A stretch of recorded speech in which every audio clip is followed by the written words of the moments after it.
1 second. No? Yes? Okay, I'm live. Hello, wonderful people of the internet. Welcome back to another episode of Laos Labs. Today, I'm going to talk about some stuff that's been happening in the real world. And to be honest, I'm not entirely sure whether this particular conversation will be constructive or not. I feel like, for the record, there are a lot of things I want to say, and there's a lot of things that a lot of people want to say. And some of those voices should be heard, and some of them should not. And maybe in particular, my voice should not be heard. Maybe the discussion points that I'm about to have and the comments I'm about to make are not relevant to the large majority of people, and that's totally fine, right? And I'm letting you know, if you're watching the VOD, if you're here live, whatever, if you're here, that maybe these points do not resonate with you. But I thought it was very important to share the perspective of a researcher as it pertains to the inauguration of Donald Trump. Now, for those who are not aware, it is currently January 22nd, 2025. Donald Trump was just elected in for his second term. Now, I put a video out, rather a live stream out, a few months back when Trump was elected, saying that, you know, I don't remember exactly what I said, but the majority of it was that, you know, we'll get through it. It might be a bit rough, but we'll get through it, right? And I didn't put that on my main channel, right? This wasn't out of like fear for political backlash or anything like that. It's just at the time I had a really weird relationship with my stream and YouTube, and I didn't really know what type of content I should be putting out on this channel. And even now, I don't really know what type of content should be on the channel. But what I will say is the following.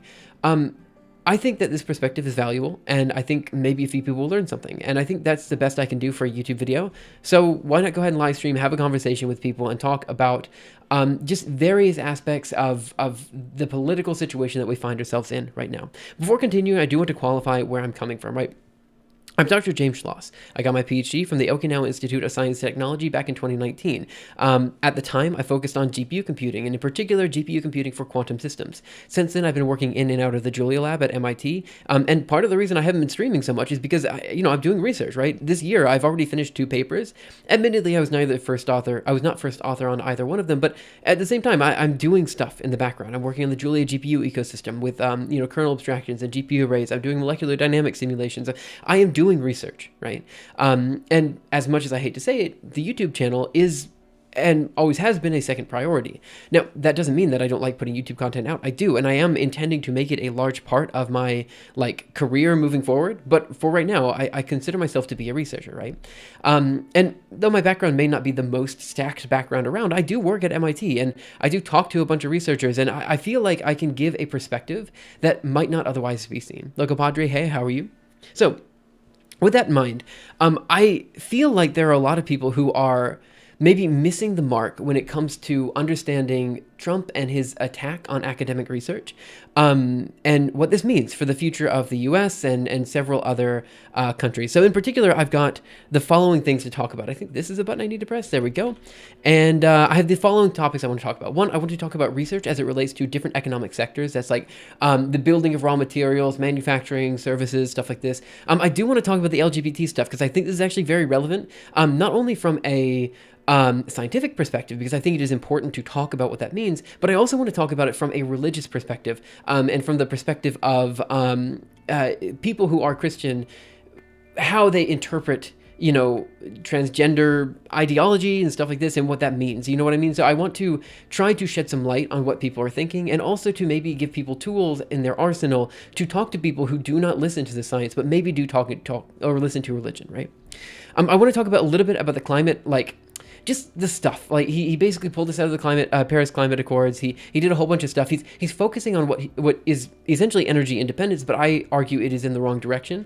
And again, I'm coming from the researcher's perspective here, and I would like to see more research as it pertains to governmental structure, you know what I mean? I want to see more research being done, and I want to see more people engaging with the research, right? And what he's doing is actively discouraging people from doing that. I want to talk about healthcare, and I also want to talk about one more thing that I didn't put in here, which is very nebulous, and I wasn't entirely sure how to put it down, but let's talk about educational standards in the US, and I'm just going to put in quotations here, Gulf of US, America, and I think maybe people don't know what I'm talking about here, but I think as it comes up, it will become relevant, and you'll understand what I mean by this. Hey, Pressure's Up, how are you? Okay, so these are all the topics I want to talk about, and I think I want to start at the very start, and I want to talk about Trump as an individual, right? And what my perspective is on him as, again, a researcher, right? For the record, I want to start out by saying the following. Back in 2014, right? This is 10 years ago now. 10 years ago, right? I was leaving the United States for the first time in my life, right? And when I was leaving the United States, I was going to Japan. Now, at the time, this was the first government shutdown that had happened in a very long time, back in 2014. And there was a conference I went to, right? And unfortunately, the conference had to be held back, like had to be a couple days had to be like shut down. I don't know exactly the word I'm talking about here, but we were not able to go to the conference for a few days because the speakers were funded by the government, and because they were funded by the government and the government shut down, they did not have budget and they were not allowed to travel, right? Something like this happened, right? And so a lot of the core speakers weren't allowed to be there, and it was just a huge mess, right? And I remember having a big conversation with the people there, and look, for the record, you know, researchers are not very Republican by nature, right? But the professor I had at the time said something that stuck with me for a while, and he said that it doesn't really matter who's in charge, right? There's always going to be political games at play. And unfortunately, you know, both sides played the political games. In 2014, that was a true statement. Both sides were, in a sense, equally bad. I don't believe that anymore, but at the time I did believe it. Now, what he said was that when it comes to academic research funding, there is actually a negligible difference between Republicans and Democrats in terms of the amount of money that they put into research, right? And that was a true statement for a long time. In fact, I had some metrics I should have pulled up before stream to show that to be the case. But you can Google it and you can find like graphs, and basically you would see a steady trend of the percentage of GDP going kind of down since the 1960s, but it was kind of impossible to pick out like, you know, which administration was decreasing research funding as a percentage of GDP. Now, in terms of overall research funding, it had always been trending up. That wasn't until 2016 when there was a significant dip with Trump's first election. And this, I think, is one of the core issues I have with Trump. Look, I disagree with him socially on pretty much every issue he has. But my fundamental, like, problem with him is that he is, at his heart, an anti-intellectual, someone who does not agree and does not appreciate the research being done, nor does he appreciate research's role in the economy of the United States. And when you have someone like that in charge, it means that unfortunately, research funding is going to go down. And if research funding goes down, well, so does, at this point in time, the rest of the U.S. economy. I mean, technology is founded on research. Like, that's just what it is. If you don't have research, you cannot build technology off of that research, right? It's as simple as that, right? And if you do not have the ability to build technology off of research that's not being done, then you as an economy are going to stagnate, right?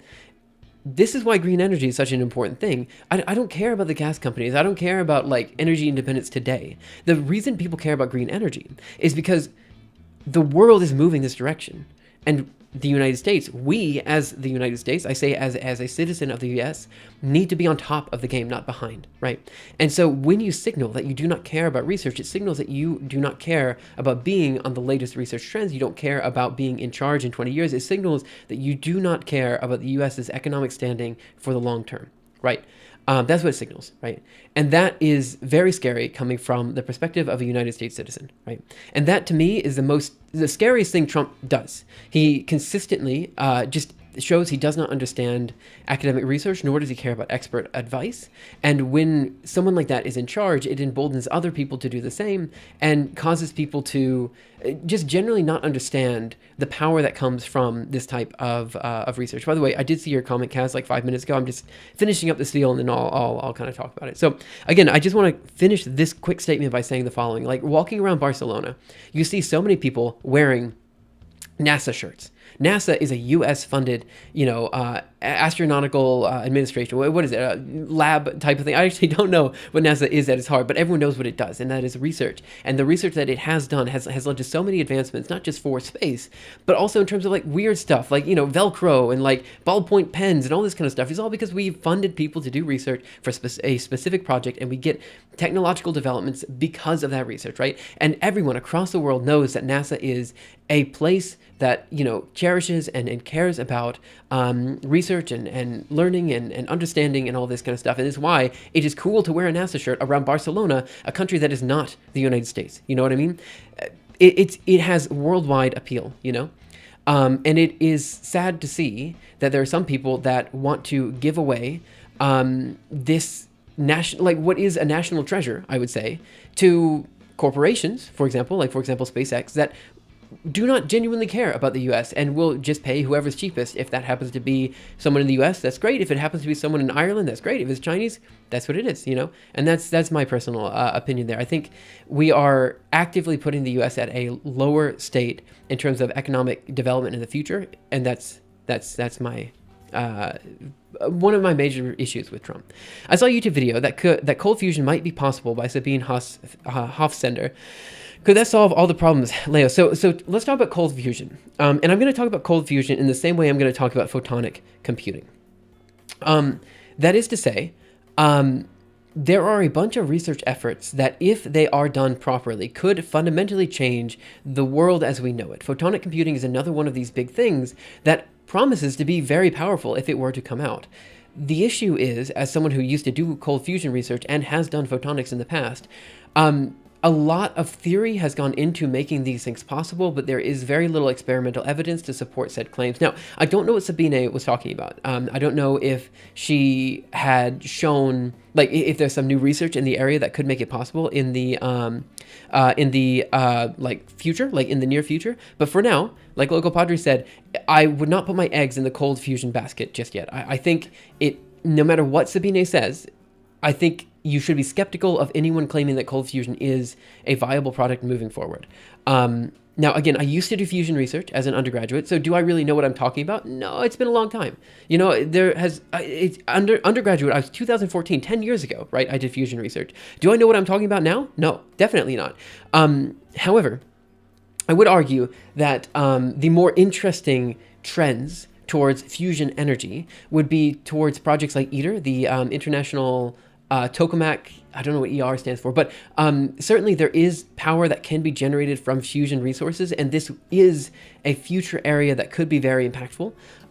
However, right now we do not have evidence to support the claim that the technology is ready to be used today, right? We have to further develop every single area of fusion technology before it can be used to generate energy right now, which is why alternative energy methods like wind and solar and geothermal energy, these are what we're focusing on, right? It's not to say that fusion isn't important, it is, but it's not quite at the stage where we can say that it is definitively the way forward, right? International Thermonuclear Experiment Reactor. I had the whole thing wrong. I thought tokamak was in there somewhere. My goodness. All right, let me go ahead and catch up. Research is going down on stuff which does not promise money. He announced for AI stuff because that's where people are polishing his doorknob. Yeah, okay. So let's talk about this as well, right? So there's this thing in research. There's two different types of research. There is fundamental research,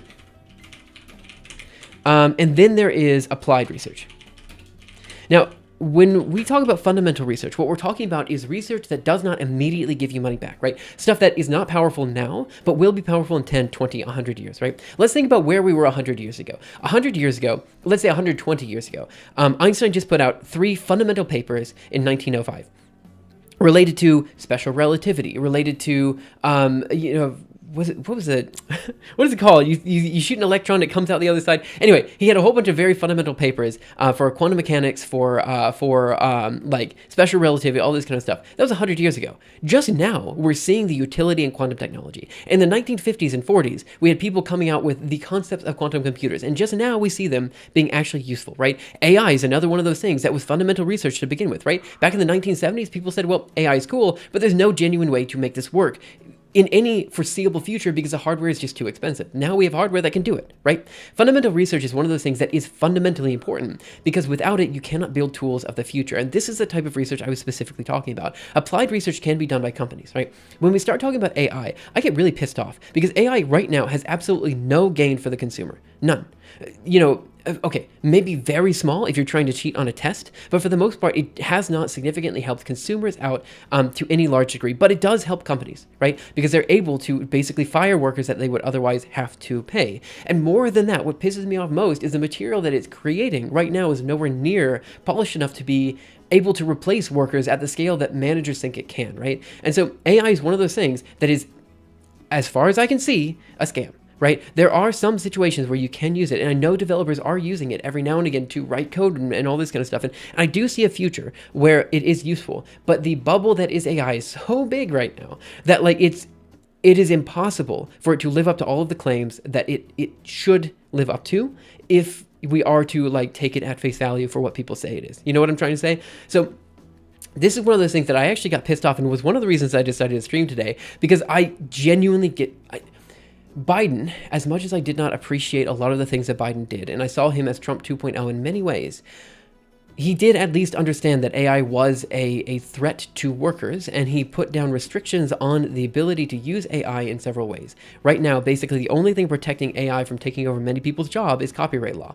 I really, really hope that we're not moving in a direction where people are going to allow, where people generating AI from large language models, right? Like generating AI output from large language models. Basically, if you use ChatGPT, you should not own the output of ChatGPT. I think that is a fair statement to make, right? And I think pretty much everybody should agree with that statement. It is not you who made that thing, right? And you should not own the copyright of that. And I think as long as that restriction is in place, I'm fine with any direction AI goes in, because fundamentally that makes it a moot point for like most, businesses and stuff like that. But this is also kind of beside the point. When we're talking about whether AI actually produces money, right now it doesn't, right? So when we're talking about applied money or applied research, even as a research field that does directly impact the economy, right now AI costs too much to run and doesn't actually generate a surplus in terms of revenue, right? The way in which these AI companies are being run is basically via venture capital. Other companies are funding for their development, right? It's not yet at the stage where AI is profitable for anybody, right? And so if we're talking about the ability to spend money, to get more money in the short term, even here AI fails, right? It's not fundamental, it's not applied. It's one of those situations where it's in that middle ground that could be useful in 10 years. It's not there yet. And yet people are for some reason assuming it has a large scale economic impact, which pisses me off. I'm going to be honest, it pisses me off. I'm going to go ahead and catch up. So the link, I don't think I saw the link here. I'm from Austria, so I'm an outsider. Isn't Trump being a threat to democracy an even greater danger than being anti-research? Yeah, so let's talk about that as well. There's a lot of chat here I'm going to catch up on. I'm so sorry. I'm just going to try to get through all the comments one at a time. Trump being a threat to democracy is something that I fundamentally don't really understand. Okay, let me talk about this, right? So in the US, we don't really have a purely democratic system to begin with, right? It is the unfortunate case where for the past 10, 20, 30 years, longer, past 100 years, powers that be have whittled away at the power of individuals in the United States, where we have a lot of different like zoning restrictions and stuff like that. The Electoral College comes into play. Like we have a lot of different ways in which people basically draw maps to ensure that people do not have power. And this has consistently been happening for the past 100 years. Is Trump a threat to democracy? Yeah. I agree with that statement. But to say he is more of a threat to democracy than what has happened up until this point, I think is not true. I think it is the not only Republican Party, but the Democratic Party for allowing such a thing to happen. Because again, they are also in the pocket of both parties suck here. The Republican Party here clearly sucks more in that they are benefiting more from taking away power from the average everyday citizen. But both parties have been regularly taking powers away, right? And so is Trump a threat to democracy? Yeah, 100%. Is he worse of a threat than, like everyone else? I don't know if I have necessarily the evidence to support that claim. I think Trump is indicative of the current state of the US right now, and though it absolutely sucks that he literally did a crypto scam the day before he was elected president, and now he has basically unilateral power to do whatever he wants as long as it's an official act of the presidency. And yeah, it absolutely sucks that he has control over all the courts and that, his ilk are in charge of Congress. This all sucks, right? But in a sense, we as Americans kind of did vote for that. And as much as I hate to say it, I can't comment on this because it's our fault. It's even though the power structures are overwhelmingly against the individual, it is still true that Trump did technically get more of the popular vote than Kamala Harris, right? And the Republicans did technically get more popular vote than the Democrats. Now, did Trump get 50% of the popular vote? No. But that doesn't matter here, right? And I don't really know how to comment on that one. And as a researcher, I don't really want to make a claim that I cannot justify. And so this is why I'm specifically talking about things that I can talk about from my wheelhouse, things that I know, and things that like are worthwhile points of discussion that I can personally have. These discussions about like democracy and all this kind of stuff, I'm not a political theorist, right? I don't know what damage this will cause. But I do know for a fact that his fundamental anti-research stance, his anti-intellectual stance, will impact several people and is going to be a big problem. Cold fusion is considered a scam. That's my opinion as well. At least that's my main concern. The laundry list of Trump executive orders. Yeah, so I have this up actually. Oh, you have it on the White House. I'll go ahead and open this one as well. Copy link. I had it from New York Times. But I think this is probably a little bit better. We'll talk about this in a second. Either tunneling, photon effect. Yeah, I think photon effect, photoelectric effect was what I was talking about before. Physicists doing politics, that's new. Yeah, okay, I do understand that maybe, this is why when I started the stream, I said that this particular stream might run, like, you know, feel hollow, because I'm not a political theorist, right? I'm a researcher, right? I want to talk about things that are impacting me and impacting people I know. And I just, when I was thinking about doing this stream, I initially was like, no, I mean, come on, who cares about a scientist's perspective on politics? I'm a scientist. I need to stick in my own lane.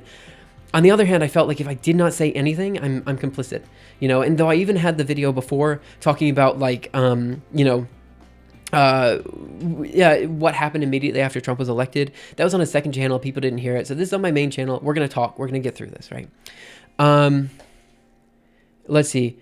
Since last month, I've seen a lot of hate towards even the legal Indians. Do you have immigrant Indian colleagues while at MIT? Do you think they were not contributing, just like the MAGA says? Now, when you say Indians, I think you mean from India, not Native Americans. Just to clarify, that is my perspective. Look, I have friends who are, you know, they're Indian. Like I've actually, because I went to OIST, I have a lot of friends who are Indian. It was one of those areas that for some reason we had a lot of Indians, and my roommate was Indian. Look, I don't know who is saying that they're not contributing, right? And if you listen to Elon, for example, he openly says, we want more H-1B visas. We want more technically literate people in the United States to do these jobs, right? So I don't know who is saying this, right? It's not Elon. It's not Trump saying that, well, okay, Trump might be saying that these guys are doing no work. But certainly the actual business owners and the institutions at large know that these people are doing a large amount of work, and they are more than willing to continue contributing towards like visas and stuff like this. It's just a question as to whether, you know, the MAGA base understands, you know what I mean? Like, this is a fight between Elon and MAGA, right? Elon understands that we need these people. MAGA probably does not understand that from a fundamental perspective. And it's going to be a fight, and I don't know what that's going to look like in the future. Trump being a democratic threat, I see your point, thanks for elaborating. Or not talented, as MAGA says. It's such a, okay, here's a claim. So I went to OIST, the Okinawa Institute of Science and Technology Graduate University. By the way, I see this comment, I'm going to catch up. While there, I worked in a lab. The lab had 24 people. In that lab, 50% were women. In fact, more than 50% were women. And we had like 16 countries represented, right? Now, I guess if you were to talk to some MAGA person, they might say that this is DEI, like this is diversity and whatever, you know what I mean? Like, this is one of those things where, like, you know, really it should all be white men. I don't know what they would think about this, but what I can say is it was a fundamentally life-changing experience to work with people from all these different cultures. And my boss in particular said something that was very interesting to me. You know, he said that, you know, what are the chances, right? This isn't exactly right, but what are the chances that, you know, we'll find another Einstein where Einstein was before? You know what I mean? Like, fundamentally, there is no difference in intelligence between like someone in the middle of Africa, someone in Asia, someone in Europe. You know what I mean? There's no fundamental difference in terms of their ability to understand and evaluate the world around them, right? And so if we're strictly going based off of intelligence and the ability to work towards a goal, anybody can do that. What changes is the amenities that they had access to while growing up, right? And so when we try to bring people into OIST, we also take into account that some people did not have the same privileges that other people. Like, for example, I'm a very privileged white male living in the United States of America. I had a lot of advantages growing up that my friends from Africa did not have, right? And my friends from India did not have. You know what I mean? Like, I was in a very privileged position, right? And sure, there could have been more privileged people in India than I was in Alabama. That's fine. But by and large, statistically, you can find those intelligent people anywhere. It's a matter of bringing out that intelligence to the best of your ability, and that's the hard part of hiring people, you know? So anyway, when people are talking about like other people being not talented by their very nature, or like, it just kind of pisses me off and makes me very upset. As someone who does believe that you get the most out of the world by embracing all of these different cultures and all these different people. Like that is how you get the best and brightest in the world. You have to embrace everybody. And that was what America stood for, 100 years ago. Not anymore, but was. Well, that's what we said anyway. We said it's a nation founded on immigrants. Everyone says that. Is it true? Historically, no. I mean, we've always been exclusionary in many different ways, but the rhetoric has always been there. This time around, Trump is surrounding himself with loyalists at the highest level, which makes a huge difference. Only positive is that he's purely transactional narcissist. Yeah, there are some positives here, in that it's very difficult for me to come up with positives here outside of saying that when you burn everything to the ground, the structure that is built up again has a tendency to be better than what it was before, in order to protect yourself from burning again, right? And so, yes, these next 4 years are going to suck. The U.S. the U.S. has always been in a moral gray zone. In fact, I would argue the U.S. has, if anything, been leaning towards the evil side. You know what I mean? Like, if anything, the U.S.'s foreign policy has been abysmal, at least for the past 20 years as I've been paying attention. We might be more evil in the next 4 years. And we're just going to have to deal with that. But the hope is that maybe it's a wake-up call and people kind of finally figure out that, finally, how do I put this? Americans have been putting up with the lowest standard, a very low standard of living when compared to people living in Europe. I'm currently living in Barcelona. I can tell you there is no city in the U.S. that has as good of a standard of living as this city here. And you can make like half as much money and still have a better standard of living than people living in the United States, right? With that in mind, people have been putting up with a low standard of living, and everybody knows it, and they're very angry about this, right? The richest country on earth should not have as many problems as the United States has. And so the reason Trump gets in is the same reason any populist entity gets in. He says stuff that people want to hear, and when they're mad, they let anybody in, as long as it's not an establishment candidate, right? Do I agree that Trump was the right candidate to put in? No, I disagree entirely, but I do understand the logic. If you're frustrated and angry at everything, well, you don't want somebody who is part of the problem to continue the problems, right? And we do need to listen to this faction of the United States, of the population of the United States to move forward. That is one of the core failings of the Democratic Party as it is right now. It has not in any way changed its methodology, given the fact that they know populist rhetoric is powerful, right? We saw it in 2016. We saw it in 2020. We saw it in 2024. Consistently, the Democratic Party does whatever it can to downplay the desires of its constituents, right? While the Republican Party, as much as I absolutely hate Trump, did at the very least acknowledge in 2016 that he was the one that won the primary, and everyone did rally behind him. You know what I mean? It's complete and starkly contrasting what happened in the Democratic Party. Anyway, I'm rambling here. There are maybe some positives here, and I'm very scared about what's going to happen in the future, but we'll see. I'm going to catch up on chat. There's a lot of chat I need to catch up on. I'm going to go over here to YouTube chat real quick. He threatens allied country like Greenland, Denmark, my region, Canada, Mexico. Yeah, I don't know what to think about this.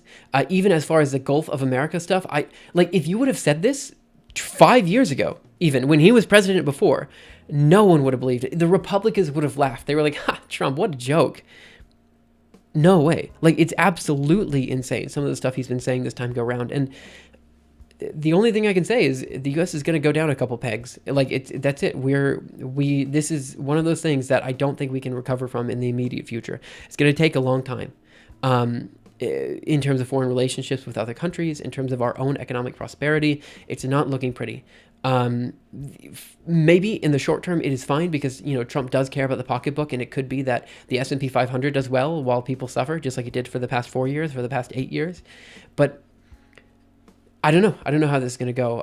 If Trump does start to, invade Greenland like he says, or Canada or Mexico or whatever the heck he's trying to say, look, as an American citizen, I cannot stand for that. I don't know what I will do, but I don't know how to resist. but it's something that we will have to find a way to figure out at the time. But this argument does not work here. Trump has been president again. He has behind him all the establishment, all the billionaires, etc. Right. At this point, Trump has everything going for him, which is really, really, really unfortunate in this current world. I don't know what to do. I don't know what to do. I don't know what to do at all. But I thought at the very least we can open up the conversation and chat, and just listen to what people have to say, and maybe at the end of the day we come up with some action plan that we as everyday citizens, as people who care about science and technology, can actually do moving forward to fix things. Look, I've been really depressed reading these executive actions. I really have been. Executive orders. There's some I want to talk about, and I just have some stuff I want to say about them, but it's not looking good. Let's see. He'll leave the institutions far right wing as SCOTUS completely conservative. Yeah, this is true. Yeah, it's true. Tragic thing is that Biden administration was the most progressive in the past century in terms of unions and other domestic issues, yet he's responsible for overseeing and funding a genocide. Yeah, I mean, let's talk about Biden really quick. It's somehow simultaneously true that he was Trump 2.0 in many ways. He continued a lot of Trump's policies that were unpopular from the 2016 to 2020 era, and yet he still claims to be the most progressive president in past history. Like, let's talk about the things like he kept. During Trump's first term, he enacted a bunch of tariffs on a bunch of foreign countries that were very ill-advised. Biden not only continued to enact these tariffs, but he doubled down on them, right? The border. Biden was technically stronger on the border than Trump was, And if this is one of the key issues that Republicans care about, then where were they in supporting Biden doing the same thing? You know what I mean? This is one of those situations where I feel like he was trying to extend an olive branch to the Trump voter that could potentially also vote for Biden again in the future. I don't know, the mythical, citizen of the United States who was somehow willing not to vote for Trump if he was elected again. I don't know who or what Biden was doing this for. But I don't know. I don't think he did a lot of good. Okay, for the record, let's look at the highlights. He, for example, put in AI legislation. He did his best to cancel student debt, and I know maybe that didn't quite work, but he did his absolute best. He consistently tried to fight back against the courts when they were putting out just the worst decisions you could possibly imagine. He did a lot of progressive stuff. The CHIPS Act, for example, was really good. But that does not mean that his legacy is going to be perfect. Same with Obama's legacy. I mean, Obama was a great orator. He was really good at the stuff that he talked about. But at the end of the day, I mean, his policies that he pushed were very much not progressive, right? I mean, okay, progressive for the time, and that is true. Maybe, historically we can look back and we can say, well, at the time it was very progressive. But, looking at it now, I mean, there was a reason why why Obama and Romney and Obama and McCain were essentially the same candidate, Like, they were very lukewarm in the middle candidates that were both basically arguing for the same points when they were elected in. And it's that is still kind of true when it comes to the policies that Trump was putting out in 2016 and the policies Biden was enacting in 2020, in that they were both basically doing the same thing. It's really just the rhetoric that differentiated them. But the rhetoric is actually important now. And that's one of the key differences, right? Let's see. At the Indian H-1B topic, MAGA says that Elon only wants H-1B Indians because they're cheap labor and the white people cost more. I mean, maybe, I don't know. I don't know what to say about this. H-1B visas are important because you need the best and brightest people in the United States. Otherwise, we do not move forward. I don't know. Maybe it is true that Elon just wants to mess cheap labor because he's, just an evil person. But I don't know. Eastern Europe is cheaper. It's literally a fact. But that's because their economy is significantly less valuable than the West. Right. I've seen this. I understand that. Einstein. Oh, you're talking about, yeah. Look, AI is never going to get to the point where it can replace. Okay, I say this, maybe in the future it can, but as it stands right now, it cannot get in the place, or it will not be able to replace like a researcher. You're never going to get an AI who's smarter than Einstein. At least not that I could foresee in the future. And East World in general, glad to have people like you, especially in research. I always think the next Einstein will come from a streamer like yourself because the real-time collaboration of smart minds, it seems very natural to happen. So we can talk about that really quick. I have, for a long time, tried to stream research, and every time I've kind of failed because as much as I love doing research and I love streaming, when you put them together, it takes a significant amount of mental energy to do research and a significant amount of mental energy to stream. There's a reason why streamers play video games or other activities that are somewhat mind-numbing, because it's very difficult to interact with chat and to also do something that takes a lot of mental energy, right? The reason I haven't been streaming recently is because I've been working on my book, the GPU Handbook, and it's great. It's coming out very well. But I have not gotten to the point yet where I feel comfortable like streaming it with people. I think maybe I could try. Last time I streamed, like back when Trump was elected, I said I want to do more streaming because I feel like one thing that we as researchers need to do is to better communicate the research that we are doing. And I do still fundamentally believe that, but I also fundamentally believe I don't have time, and it's very difficult to do both. So I'm trying to figure out the best way forward with research streams. I want to do more. Not even NYC has a good standard not even New York City has as good of a standard as living in Barcelona. So I'd never lived in New York City. So that is a fair statement. I don't know. But I do know that I lived in Boston. Boston is regularly considered to be a pretty good city to live in the United States. And it was pretty good for a US. I didn't need a car. I could walk around. I could get anywhere I wanted. It was great. But here's so much better. You get much better public transportation. Healthcare is essentially free. It's amazing, man. It is absolutely amazing, the healthcare we have here in Barcelona. It's crazy. Like, okay, let's just talk about LGBT issues.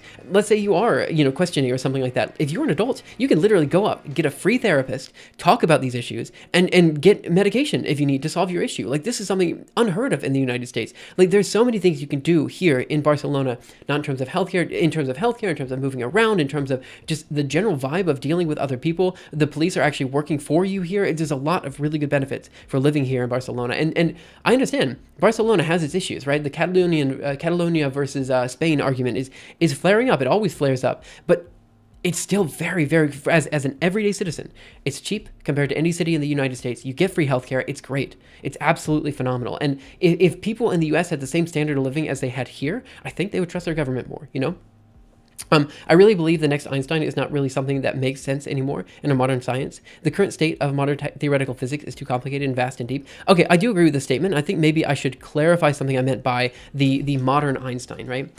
I was not necessarily talking about someone who could single-handedly create a paradigm shift that will change the nature of physics or even science as we know it. I wasn't necessarily talking about that.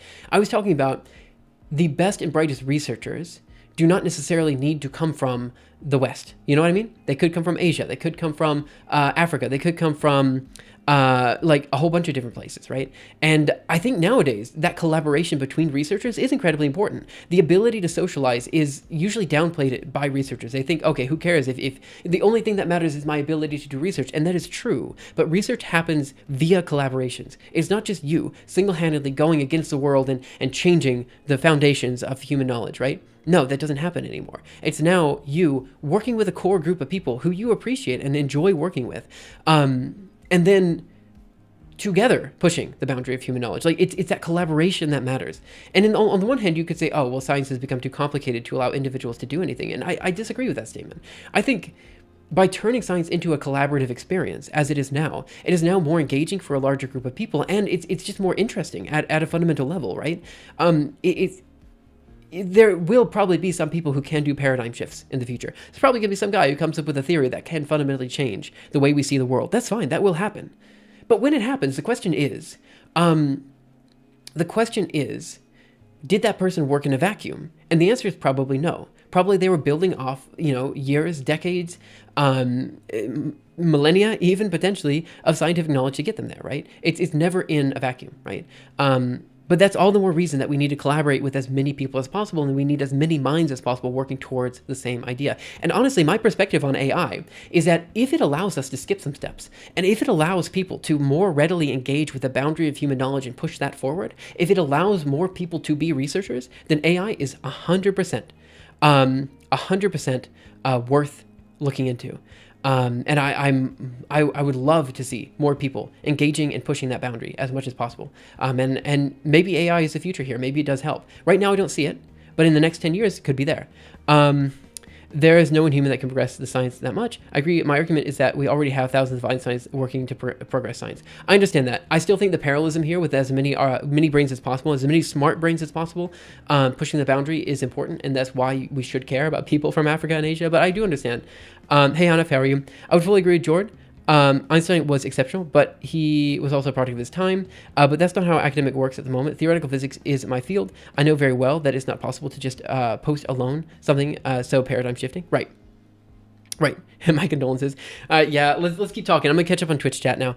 The U.S. was founded on genocide and slavery and has been at war since then. It was a counter-revolution due to not wanting to abolish slavery. So the problem malevolent behavior is a little longer than 20 years. Yeah, look, you're right. I am very much painting a rosy picture of the country in which I am from, right? There was essentially no point in American history when we're not at war. Like, 1776, the French Indian War, the Civil War, World War I, World War II, the constant string of just wars since then that we are claiming are not wars, but are actually wars. We've constantly been fighting. And, there's a lot of just gross stuff that has undermined the American spirit or has been fundamental to the American spirit since its infancy. And one of those things is anti-intellectualism. So to say that Trump is somehow different in that he is anti-intellectual is actually a false statement. We have constantly had anti-intellectual sentiment rear its ugly head throughout the history of the United States, right? And for me, this is an existential threat to a country. I can't speak today, but you guys know what I'm trying to say. Like, there are so many things that the U.S. has done wrong. It's even looking at it historically, it's still difficult to digest exactly what we have done. You could argue other countries were worse, and I could make that argument, definitely. But to argue that the U.S. is necessarily, holier than thou good, I don't think can ever be made. And I think if you do make that statement, you really need to qualify or to explain yourself, because I don't necessarily agree with that statement.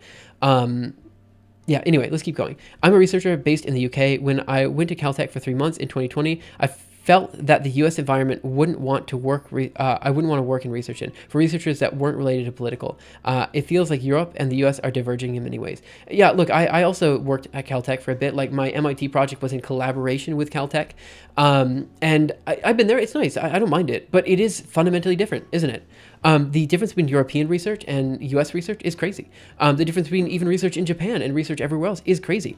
It's very difficult to put into words what that difference is, except that research in the U.S. kind of feels like a product, I think you could say, whereas research in other areas, in other places, feels like a fundamental, interest. You know what I mean? I can elaborate on that further if people want, but let me catch up on chat. As bad as the U.S. is, I don't really think an authoritative country like China should be the world leader in tech and science and other stuff.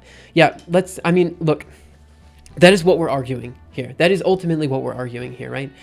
At the end of the day, Trump is doing things to signal that the U.S. no longer wants to be on top of the technological game. And other countries, for example, China, is currently doing really well in terms of green energy. They're really pushing and doing stuff that no other country is. In several areas in China, they are a technological marvel, right? I'd love for that to happen in the U.S. I'd love for it. I think so many people would. The U.S. citizens want it. Business owners want it. People want it, But for some reason, I don't know. Certain groups want to hold their lead instead of building further. I've been thinking about this a lot, and I've been wondering if progressive values are just squarely at odds with business interests, and there's no other way to there's no way to get these two people to talk to each other, because business owners do not want to see progress, right? Because progress puts them out of jobs, right? You see this all the time in the tech sector, right? Like Intel, for example, is a king in terms of CPU processing, but they've gotten into the GPU game. Why? Because they have to. The GPU is now an existential threat to their bottom line, right? When you see progression in terms of research and technological development, it means that these people's core business model goes out of the window, right? And it's unfortunate that it's difficult to get these two people to talk in the same room, right? And so as long as we are beholden to these business owners, it's very difficult to see the U.S. moving forward as it should.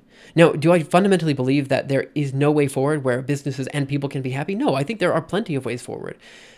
But I think that right now, the interests at B, the interests the interest of the people in power is against pushing for further technological development, right? And maybe in the future, we could see that change. Europe seems to be a much better place for humans. Europe has been growing more and more progressive and away from religion. Yeah, we'll talk about religion in just a second. I don't necessarily want to bring it up now. I don't see religion necessarily at odds with science, but I do see religious people right now at odds with a lot of scientific inquiry. Different countries, people from different countries in the same research group. Do you have experience with people from richer countries looking down on others because they have lower quality of education, and how much this affects the group dynamic? Yeah, so that didn't happen. Yeah, it didn't happen. At least not as far as I was aware. But again, maybe I'm coming from a richer country and therefore I didn't see it, right? I think when it comes to research, and maybe even in business places, this is true as well. Because you're all pushing towards the same goal, you're all kind of doing the same thing, you're all collaborating, there's a mutual respect amongst people. And at the time, look, we all had the same standard of living. We were all living on an island, off the coast of Japan with basically the same salary, right? So there wasn't really a difference between us in terms of our day-to-day living, right? It could be that in some situations there would be a huge difference, but even then, I talked to Nobel Prize winning, people. I've spoken to princesses. I spoke to a princess of Thailand. Like, I did not really see people looking down on researchers, right? I think once you get to that level of a researcher, like you've built yourself up to a point where people will respect you from your, your ability to work, your ability to do research more than they respect you from like your economic background, right? I don't know. Maybe I'm talking about stuff I don't know. I felt that the research climate was more focused on competitiveness and it felt more motivated by money, whereas I prefer a more exploratory style, there we go, of research. Maybe that was just my impression, but also the general attitudes felt quite different towards each other than in Europe. It felt like there was less support for people in general. I like a society where people are trying to look out for each other more. I will say that it also depends on where you're at in Europe, right? It might be completely different in the UK, which I acknowledge is now no longer Europe, than it is in like Spain or France or other places, The US drifts further right with every administration, Obama to the right of Reagan, and so on. It's the neoliberal model to roll back the welfare state across the world. Yeah, look, it's sad. I don't know what to say about it. Yeah, I don't know what to say about that. Maybe we talk about it in a bit. On a bit of positive note, Trump's actions made SEA countries a bit wary of the U.S. To become unreliable. Yep. I mean, maybe this lack of dependence on the United States will actually lead to a better world in 10, 20 years, right? DeepSync R1 already on par with OpenAI O1 while being more efficient. Yeah, I don't, to be honest, when it comes to AI models, I don't care. I cannot find myself caring about AI. Maybe in the future I will, but right now I can't. It's so mind numbing to me. And I'm so sorry because I know a lot of people here care about AI. They really do. And they see it as a future technologically. I just don't see it yet.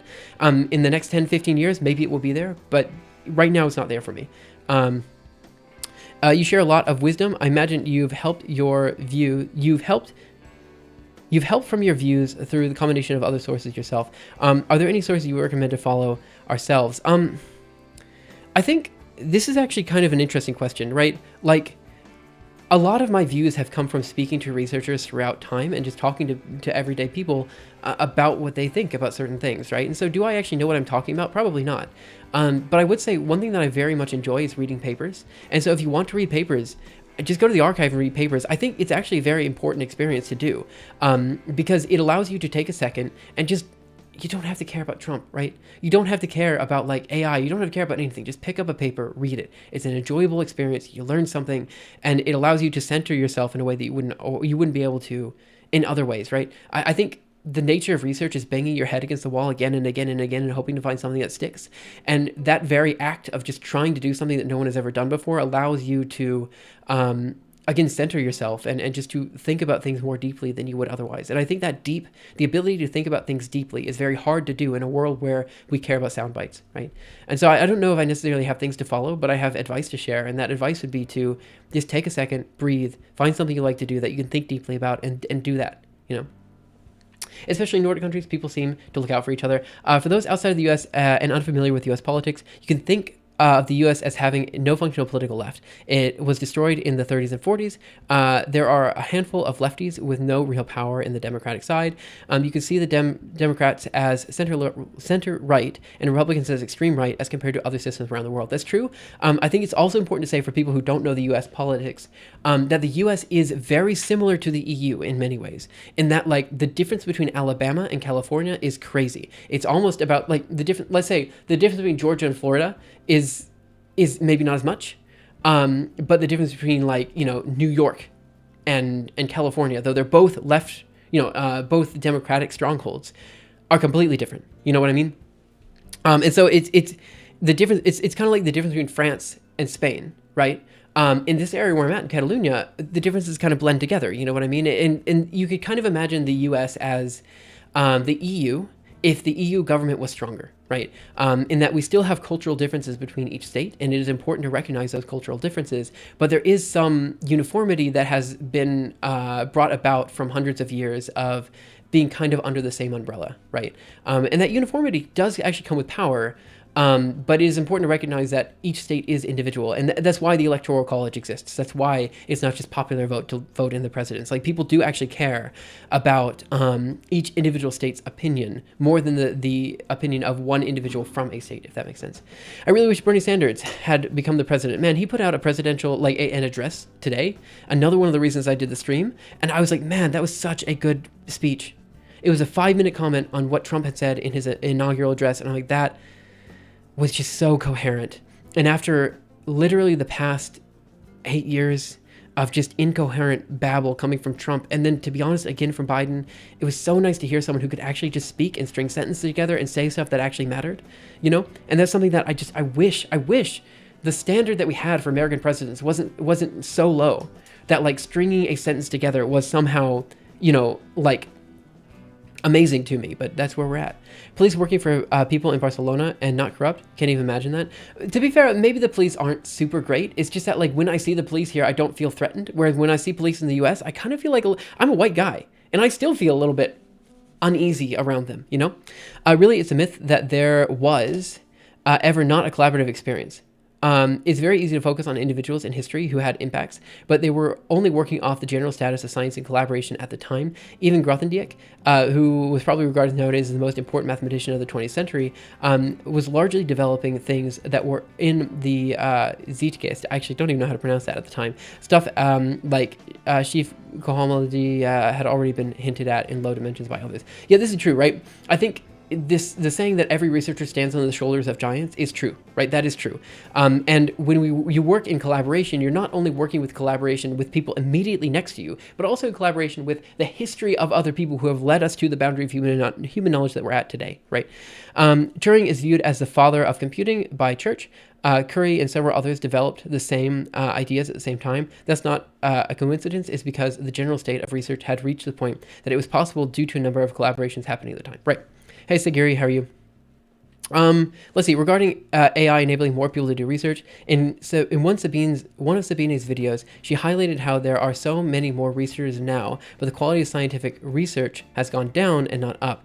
That is one fear about having AI enabling people to do research. So Sabine is coming from a very different field than what I'm coming from, and I do need to be very clear about this. From her perspective, she is completely correct. Fundamental physics research has stalled to a significant degree, right? Like, we do not see people pushing for, like, finding fundamental particles in the same way as you saw a few years ago, right? String theory is kind of more or less seen as a scam, and people have kind of always thought it's a scam, but no one was willing to voice it 20 years ago.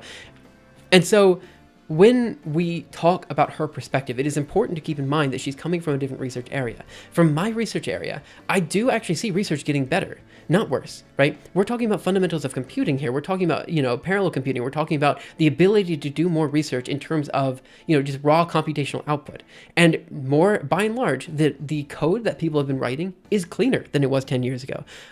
People are understanding that it is important to share the code in ways that they hadn't before. The papers are generally more understandable, and they're more, like, clear as to what their purpose is. Like, things have been generally trending better in the area of scientific computing. And that's because 10 years ago, scientific computing was more or less in its infancy. It wasn't. People had been doing scientific computing for years, but the concept of a research software engineer was more or less new 10 years ago, right? Nowadays, it's not. And people do actively care about, like, pushing the boundary of what you can do in the field now. And so in some areas, yes, research has stalled and the quality of research has gone down. But in other fields, and I think in general, research has become more clear. And people now know the problems in research more, and they're willing to tackle those problems more. Like, we have the replicability crisis and stuff like that. Yeah, people know it's a problem, but we're willing to address it now, whereas we weren't able to address it 20 years ago. So I do agree that maybe in general the quality could be going down. That is potentially true, but I think it's not a very clear argument to have because we have all these different areas of research. She's not a biologist. She's not a chemist. She's not a computational engineer. She's not pushing areas that are at the forefront of what we are doing in science right now. You know what I mean? Theoretical physics had its heyday, and it is still very important to do. But right now, you see more advances in applied physics as opposed to purely theoretical stuff like that, is what I will say. I just saw someone just commented on my string theory is a scam. Let's talk about that. Any specific journals or whatever resonates with the person within the high quality journals. So I would say just go to the archive, archive.org. This is what I always suggest people to do. Go to the archive.org, click on any of these. Like for me, I computer science, computer research, and just find some papers you enjoy. Like that's what I say. Oops, that was not the button I meant to click. I meant to click this button. And just read it. That's what you do. It's fun. It's a good pastime, you know? And just find something, read it, think about it deeply. The EI in Zeitgeist is I as in Zeitgeist. I still can't do it, I'm sorry. String theory is not a scam. Why you reproduce such anti-intellectual behavior? This is exactly what Sabini does for literally everything. Tell me more about this. So when I said string theory is essentially a scam, I meant in the following way, right? I might have directly called it a scam, in which case I think maybe I should step back to the statements, and I do acknowledge that that might have been a little bit too harsh. But right now we have no experimental evidence to support the claim that string theory at a fundamental level could exist, and there is, at least as far as I can see, no hope that there is an experiment in the near-term future that we can do to prove string theory as real. This is why the scam is not in the research itself, because it is good research. The scam is that there are so many people dedicated to doing it when we have no impacts that we can see in the foreseeable future related to it. It's the same as when it comes to like quantum theory, like when we start talking quantum interpretation, like when we start talking about the Copenhagen interpretation and stuff like this of quantum mechanics. Look, it is true that it is very important to study this type of stuff, and that does matter. On the other hand, we know quantum mechanics works at a fundamental level, and there's so many areas we could be pushing with more direct feedback and more direct support for like other researchers around the world right now, that it makes sense to just treat quantum mechanics as more or less a black box and to progress with it, even though the interpretation might not be exactly clear. You know what I mean? But people care about the interpretation because it's one of those stories. And if you can tell a story, people get into science because of the stories, right? And so the problem, like with the interpretation of quantum mechanics being a scam, it's not a scam. There's a lot of really good researchers who are working in that field, but it entices people to study it when in fact it's very, very, very, very difficult, to the point that I don't think there's going to be any like new movement in that area in the next 10 to 15 years. And so as a researcher, it would be better to focus on other fields. You know what I mean? And so that's where the scam comes in. It's that the amount of evidence, or rather the amount of media coverage for this particular problem, strongly outweighs the actual research that can be done to push that field forward. That's what I'm trying to say, right? And it's not exactly clear to me that there is going to be like, but maybe I'm wrong. And Joe Bear, just feel free to, if you want, type it on Discord. You have the Discord link. It should be in the link in the description. Type it on Discord, and I can read it on Discord later. Just let me know when it's done. Tell me the channel. I'm more than willing to hear about this, because honestly, part of my issue with string theory as a field is, again, that it has no experimental evidence. And I'm one of those people that, as much as I do care about fundamental research, and I think it is important, I also acknowledge that, like, again, I think it's important to, I think it is important to qualify what we mean when we say theoretical research, and to also be very clear about fields that can be progressed in the next 20 years and those that cannot. Anyway, let's keep going, because we're off topic and on off topic discussion. I feel like and get the impression that he's going to war with research funding, etc. If he keeps doing that, he's probably going to push allies away. That remains, or what remains of them. Yeah.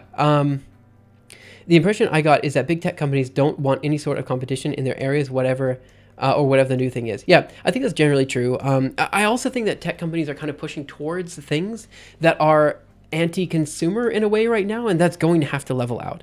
The more than research funding, he has hampered America's capability to to produce future researchers by completely defunding and effing up the educational system.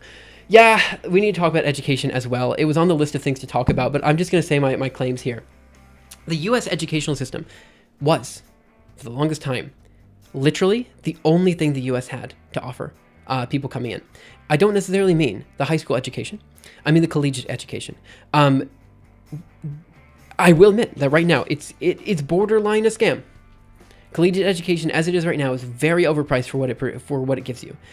However, remember that colleges are not necessarily just places for students to learn. They're also places for research to happen. And in terms of research centers, the U.S. distributing their research centers to every university around is not necessarily novel, but it does it in a way that's quite unique. And allows for like every single professor to have its own research direction, their own research like group and stuff like this, which allows for fundamental research to happen at an unprecedented rate, right? And so the thing that keeps the U.S. economy going is this technological development, and by enabling that research to happen basically at any university by any person who has basically done a PhD, you are enabling more people to do that research, to push the boundary of human knowledge and to push technology further, right? And that is why the higher education system in the US I've always considered to be one of the most important systems, I would say, worldwide in doing research, right? And maybe I'm very biased here, but keep in mind my PhD was actually in Okinawa. It wasn't even in the US, so maybe I'm not that biased. Long story short, I think it's important to keep in mind that education, as we're talking about it right now, is not necessarily just the educational standards getting into university. It's also the educational standards that lead to higher research in that university, and that's very important. I will also say that I personally feel like I have seen the educational standards drop. I used to teach a course at MIT. Well, I taught a course for one session, essentially, that was related to scientific computing, and teaching it to undergraduates, right? And I had made the assumption that most undergraduates at the level at which they were at would have understood matrix multiply, because this is something that I taught, or I was taught in high school, sophomore year in high school, second year in high school. Turns out that's no longer on the curriculum, and I was caught out. People were confused when I was telling them to do matrix multiply because they'd never seen it before, right? And so in some ways, I've seen the standards drop, and I do feel that AI is only going to inhibit future development here as well. Let's go. This is a curious interview with Anthropic CEO who did not attend inauguration. They see themselves policy focused rather than political focused goals. Inside after race to build smarter Claude human level AI. Oh my goodness. Anytime I see human level AI, my eyes are just like, no, what am I reading here? Feel free to watch this. I'm not going to watch this on stream. I have an anti-react policy. I don't like to react to content, but if there's a written version of this, I'm happy to look at it. First time in stream. Hey, what's up, man? Hypothesis-driven science means to test the ideas with experiments. Otherwise, it's just making up theses. I will qualify that. When it comes to theoretical physics, and we talk about the nature of theoretical physics, there is the ability to publish in theoretical physics without necessarily an experiment, as long as it's tied back to some other claims, right? It could be tied back to the math. You could have computational models to prove your results, but you do need some form of proof, right? Again, it could just be a numerical experiment, but you need something. The proof we got, no offense, very dumb people in the U.S., whatever, we are seeing right now is proof, and kind of insane. To be fair, this is not an only problem. Wait, I'm so sorry. I need to reread that one. We got, no offense, very dumb people in the U.S. doing whatever we are seeing right now. It's proof, the educational standards, and kind of insane. To be fair, this is not an, okay. Yeah, so I think I understand what you're saying. And yeah, obviously, if we had better educational standards, we wouldn't have such crazy stuff happening in the US. And I think there is actually a disconnect here. Because when it comes down to it, you can have incredibly smart people saying incredibly stupid things. Right now I have an advertisement right here with Neil deGrasse Tyson on it.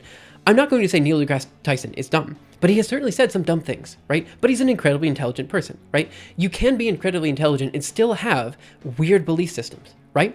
And so in my personal opinion, when it comes down to it, the educational standards should be held differently than the research standards, right? And as long as people talk and act in their own areas of expertise, I don't see it so bad that they have weird beliefs in other areas, right? You see this all the time with Nobel Prize winners. They have one area that they're very smart in. Then after they get the Nobel Prize, I think it's even called the Nobel Prize effect, they go off and do something completely crazy and pseudoscience-y, right? But because they were Nobel Prize winners, they feel like they can't do anything wrong, right? Long story short, it is possible for intelligent people to still make stupid mistakes, right? And so the educational standards may be unrelated to the actual voting, the votes that were cast, right? Let's see. Do you think college starts too late? For example, why not 2 years of elementary, 2 of middle school, and 2 of high school? 1 second, I got a cough.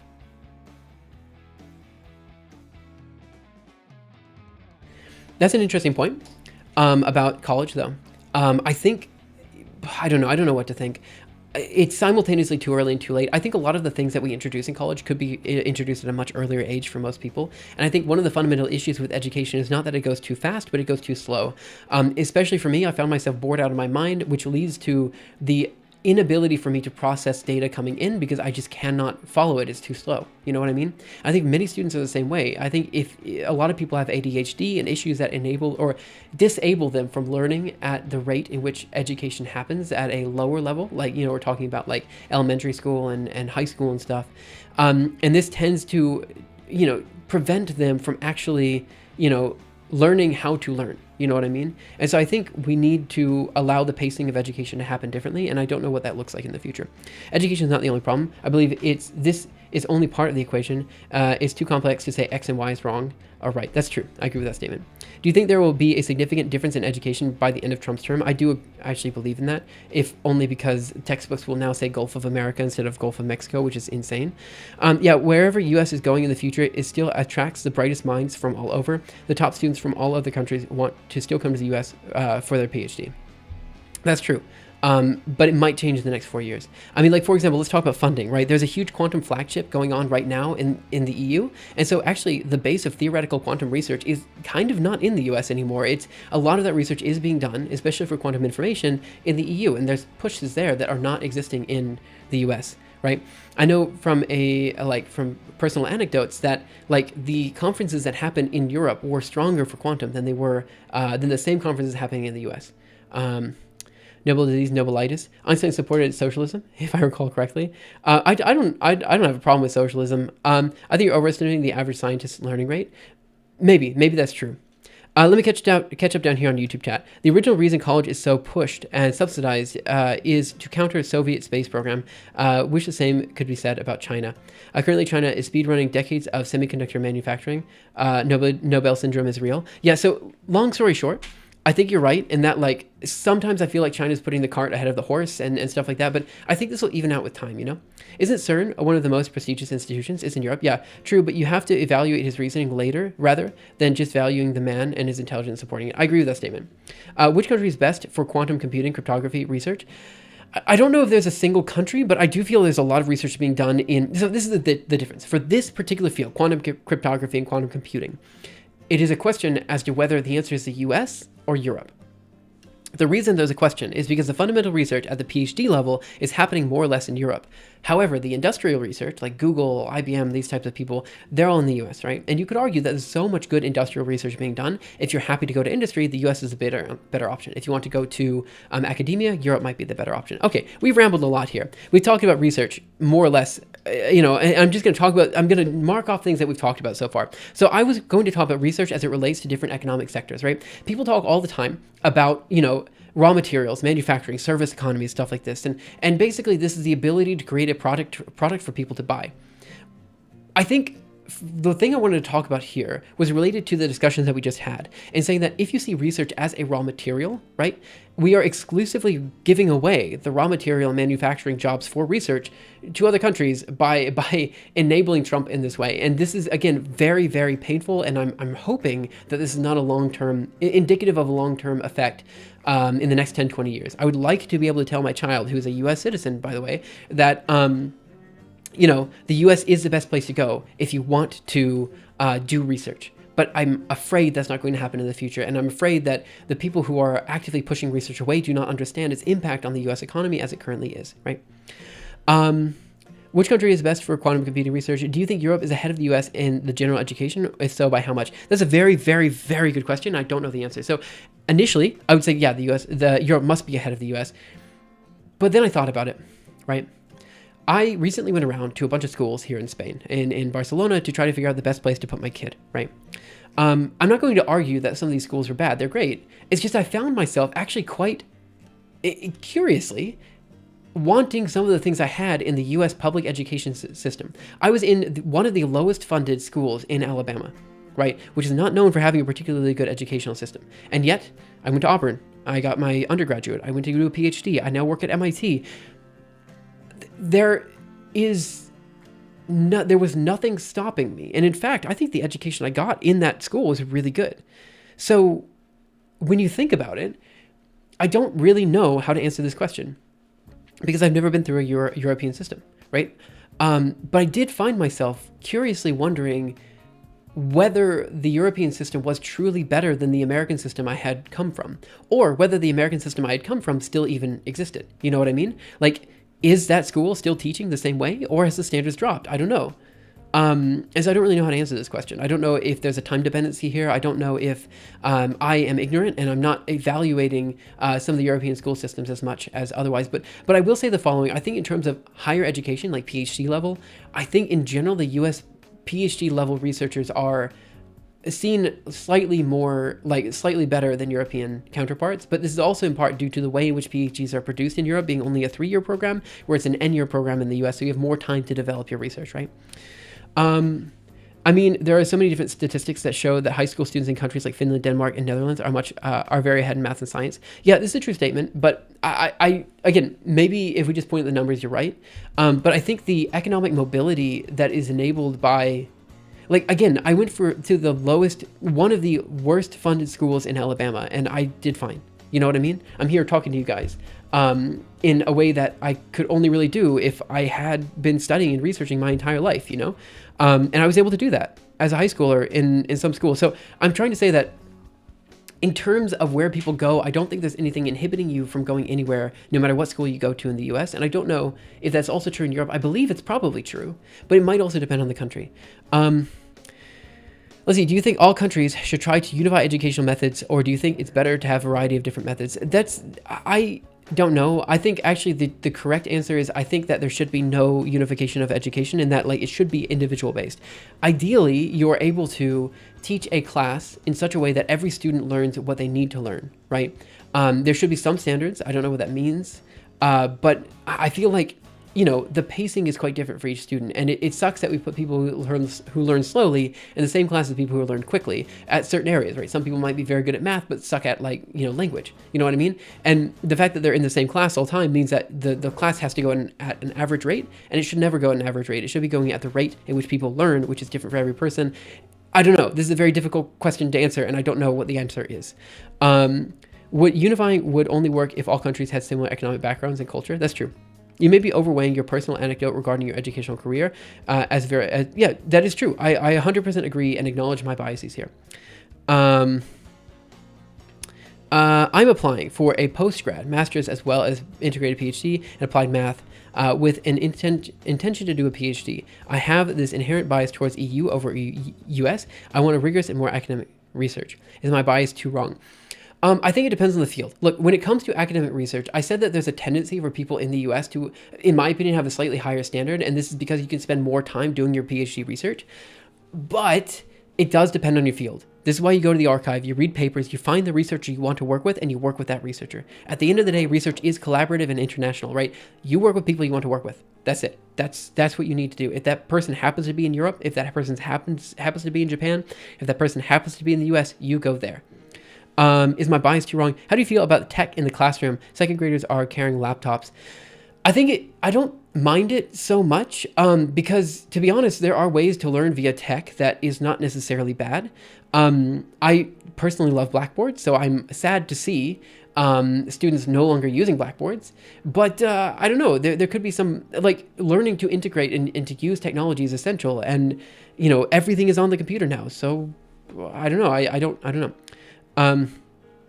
My argument for having a good education, yeah, you're right. My argument about how education in the United States enabled me to do whatever the heck I wanted, it is survivorship bias. You're correct there, in that other students from my school did not do that, right? You're right. I'm the unicorn. I'm the one who was able to do this, whereas no one else was, right? I can't think of anybody else from my school that went to MIT, right? Went to Japan, is currently living in Europe. Like, this is a very unique situation to me. And though there are some people who were very high achieving from my class, it is a question as to what you mean by achievement in terms of like research background and stuff like that. And I do acknowledge that there are some biases here. You're right. Do you think looking at number of top scientists in the field per capita by countries is a good way of measuring educational success? I'm not entirely sure. Yeah, I'm not entirely sure. There's so many like variables there. Tangential, but have you ever read A Mathematician's Lament by Lockhart? I have not.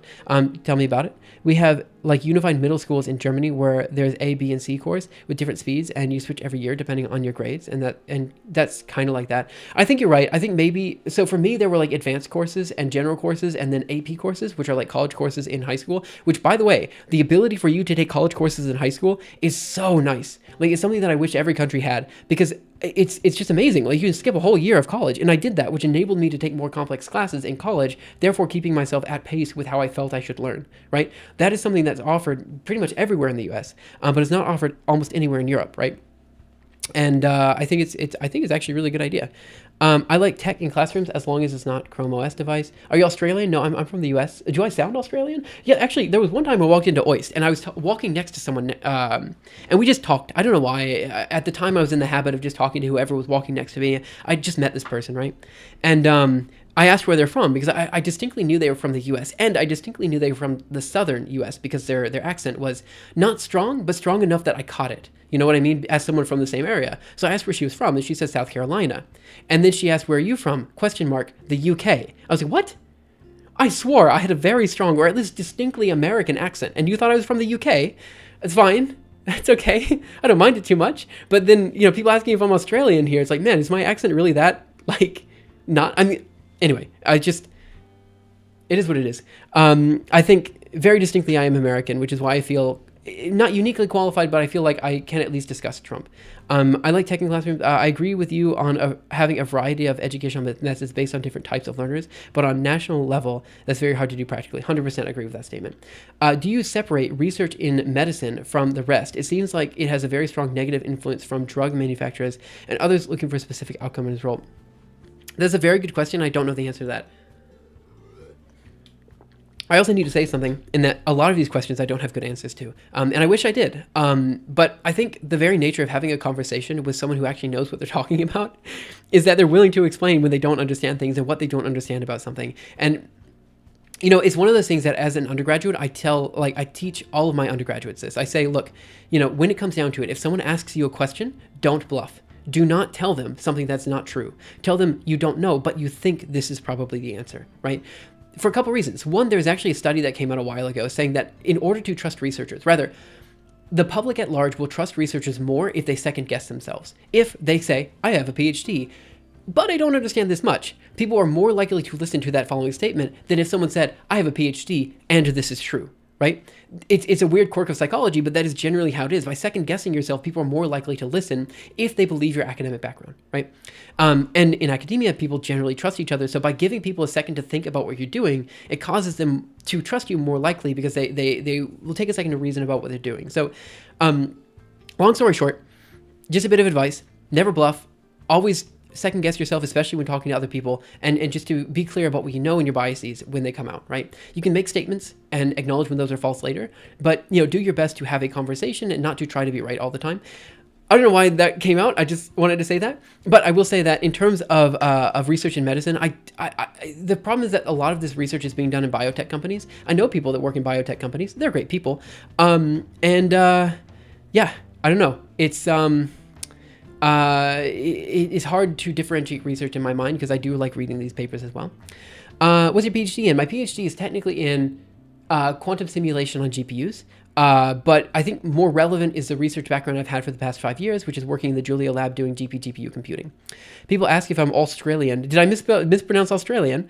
And if on YouTube, come on, man, AP courses are not mandatory, and it's really unfair to the smart students to slow their pace. I see this down here. I don't want AP courses. In my opinion, it's a bit discriminatory to not so smart students. Yeah, for the record, AP classes are opt-in, right? You don't have to take them. And in fact, it's in some ways discouraged to take them. I just think it's a good option for fast students. In my high school, there's 2 paths, one for science and one for social language, but both are pretty much equal, just in different hours of study. I think that's fine to have something like that as well. I think it's common in Europe. I just crashed to this live stream. Are you comfortable in sharing your political beliefs and opinions here? For example, are you Republican or Democrat or something else? That's a good question. I don't know if I actually align with Republicans or Democrats. I've got kind of like three things that I agree with, and I think it's that one, research should be funded. That's it. That's statement number one, right? Because that's what it builds the economic. That's what builds not only pushes the boundary of human knowledge, but it is also very important to everyone's economic viability, like as a country. Like technology is what develops goods and services that will later be, bought and sold. Like it's the bedrock of most economic systems today. The other thing is I have a very strong opinion that you should not trample on other people's rights. Like you can do whatever the heck you want as long as it doesn't affect me, right? That's kind of my opinion. And when it comes to like LGBT stuff, look, I'm so in support of trans people because they're doing nothing, like literally nothing wrong. And so like, it's fine. It doesn't bother me in any way, shape or form. You know what I mean? And so basically my opinions are listen to experts and don't tell me what to do. And that's kind of it. There's a couple other things there, but whatever party is more touting this, I will be on their side. It used to be 20 years ago that was the Republicans, because they were funding research at an equal rate and they were less likely to like legislate morality. You know what I mean? But now that's not true. It's the opposite. And so am I a Democrat? Not necessarily, in that I don't really support the Democratic Party as it currently exists. But if I had to choose between Republican and Democrats, certainly Democrats are more in line with my current interests. That's what I'd say. Let's see. Do you know Norton Dome? I just recently saw it. It's very intriguing. I have not heard of it, but feel free to talk about it. You pronounce it like an Australian. Do I? Okay, sorry about that. My bad. Funnily enough, I've seen people say that they don't know or point out a weakness in their argument in debates to make them seem like they're debating in good faith, to only use fallacies, generally debate in bad faith afterwards. I have seen people say they don't know or to point out a weakness in their argument in debate to make it seem like they're debating in good faith. I see. So it makes people trust them more, right? That's fair. Do you think about the current stock market price action for quantum stocks? I think quantum is, look, my PhD is in quantum, right? I think there is some truth to be said that quantum technology will change the future of many areas, cryptography being one of them. But I see it right now as fundamental research, not as applied research. And I feel like at this point, we are not at the stage where we can adequately assess where quantum tech will be in the next 10 years. And so I think you're gambling if you put money into quantum stocks. I don't know if it's going to pay off or not. Stocks of publicly traded companies, quantum computing. Let's see, for predictions. Why USA people are so afraid of the word socialism. That it has to do with something called the Red Scare. I mean, look, the US people historically have been in a fight against communism since World War II. You know what I mean? Like a long time. And it is ingrained into older generations to be afraid of the word socialism. That's it. That's what it is. It is propaganda. Sure, nowadays, younger generations don't have that propaganda built into them, so they are not afraid of it. But it is still a death sentence to say you're a socialist as how do I put this? As someone who's trying to get elected into Congress, right? It is an unfortunate reality that we live in the U.S. Do you think any of the main political ideologies, capitalism, socialism, and communism, are good, or do you just look at some of them as less worse than the others? That's also a really good question. So for the record, you kind of, I think, unless I'm wrong here, conflated a couple ideas here. Capitalism and socialism are economic models, where communism and democracy are going to be the, I guess you could say, the related governmental structures. You know what I'm saying? There is some truth to the arguments in democracy in that, like, usually the median vote is going to be, like, the most accurate for a large sample. Like, for example, if you're asking to, like, if you have, like, a jar of beans, right, and that jar of beans has, like, some number in it, and you ask a whole bunch of people what the number is, it's very unlikely that any individual is going to be correct, but if you take the median value, it's very likely that that will be correct, right? And so there is some truth to the power in a large number of people all saying the same thing, and so there should be some truth to that effect in democracy as well. But the problem with this is that there is an inherent bias against experts in this area. You know what I mean? And currently we're in a world where expert opinion matters a lot more than non-expert opinions, right? Because technology is developing at such a fast rate, it's impossible for people to have an unbiased opinion on all technology, right? Like for example, I am very biased against AI. Not anything wrong with AI. I've just read so many papers that are just bunk science related to AI development in the past 10 years that I find it very difficult for me to trust it, right? But ideally, you would have an expert in AI in the room making an informed decision about what we should do in the next, what we should do with it in the future. You know what I mean? And so this is one of the situations where, like, I don't know. I can see flaws in every system, and I don't think there's necessarily a perfect system, and nor do I think there is going to be a perfect system in the future. But right now we have, years of evidence to support claims that, capitalism with guardrails, i.e. governments adequately preventing monopolies and stuff like that, is generally okay as long as the guardrails are good enough. And that democracy, again, with guardrails is generally good enough, right? I don't know. Ideally, someone could come up with a better governmental structure, but I mean, what are you going to do? Have some philosopher come up with a better structure, and then all of a sudden people try to implement it, and then it realizes it fails because, I don't know. You know what I mean? Like the dry beans example, it would be like if the people guessing had a varying vision and only saw part of the jar, and some people haven't seen the jar at all and being confident they know exactly what the count is. Exactly. This is the problem, right? Like, in theory, if everybody has the same knowledge coming in to a vote, it should be an okay way to judge the number of beans in the jar, but that's not what the world we live in. I saw a video about the median, a group of guesses, the number of being accurate. Have you seen that the people guessing have people with them, they guess it throws the accuracy of the median? Yeah, right. This is what I'm saying. Biases throw this off significantly. Majority of Americans support left-wing policies when there's no socialist word in it, and the majority supports Affordable Care Act, but not Obamacare. Both are the same thing. Yep, look, this is true. I mean, it's propaganda. That's what it is. This argument with the crowd of people works when people do not talk to each other. If it was in a research paper, yeah, that's fair. Let's see, fundamental research will probably always change the future in some way or another just because it's so fundamental. Yeah, I mean, that's what fundamental means, right? And that's why I argue we should be funding it, even if it doesn't give us an economic gain right now. And for the record, people have done studies on what the economic gain is from doing fundamental research, and they found that you get more money every dollar you put into research. I don't remember by how much, but it increases the educational standards. It allows for more technological development, which is invaluable to the future of your economy. There's so many ways in which funding fundamental research is important and is the bedrock of every of every economy around the world right now. That it's very, very important that somebody does this work, right? Unfortunately, currently there can be someone with an expensive megaphone that's telling everyone what the count should be. Yeah, I agree. Yeah, we're in a tough situation where the structures that have been generated are wrong, right? Look, is democracy better than a monarchy? Yeah, 100%, right? I'm not arguing that. Is democracy better than, some fascist dictatorship? Yeah, of course. I'm not arguing that. I'm just arguing that there are currently flaws in the system. And these flaws can be exploited. And specifically now with technology developing at such a fast rate, you can see the flaws, in that it's impossible to get out laws fast enough to adequately either curtail or adequately address the problems that everyday citizens are facing. And this is squarely because we don't have enough experts weighing in, or rather the expert opinion is not prevalent enough that people are discussing it at an appropriate rate, right? Do you think there is a likely risk of any current first world countries becoming extremist, or do you think it's mostly fear-mongering? It depends on what you mean by extremist, and I would like that definition before moving forward. Which executive orders most concern you? Oh boy, we're getting into it. So let's go down the list of things that I care about. So research as it relates to different economic sectors, we talked about this in and out. You guys know my opinion.